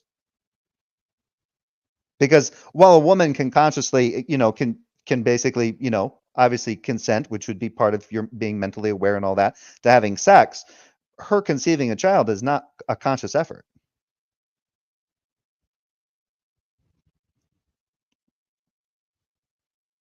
The body do what the body do. Yep. I didn't give a gun argument. I gave a gun analogy. That wasn't an argument. No, it doesn't follow. That's an inductive reasoning. You're doing the same thing. If I see all these things that are necessarily made by entities with some kind of mental awareness, then they must come from something that is mentally aware. That's inductive. You have to show it. And by going, you've gone from the specific to a general. The ultimate consciousness doesn't get you to a specific. It's just a special term for some kind of greater consciousness or some kind of greater thing with mental awareness. It doesn't make any sense. If you just want to talk about an entity being necessary for other entities, okay.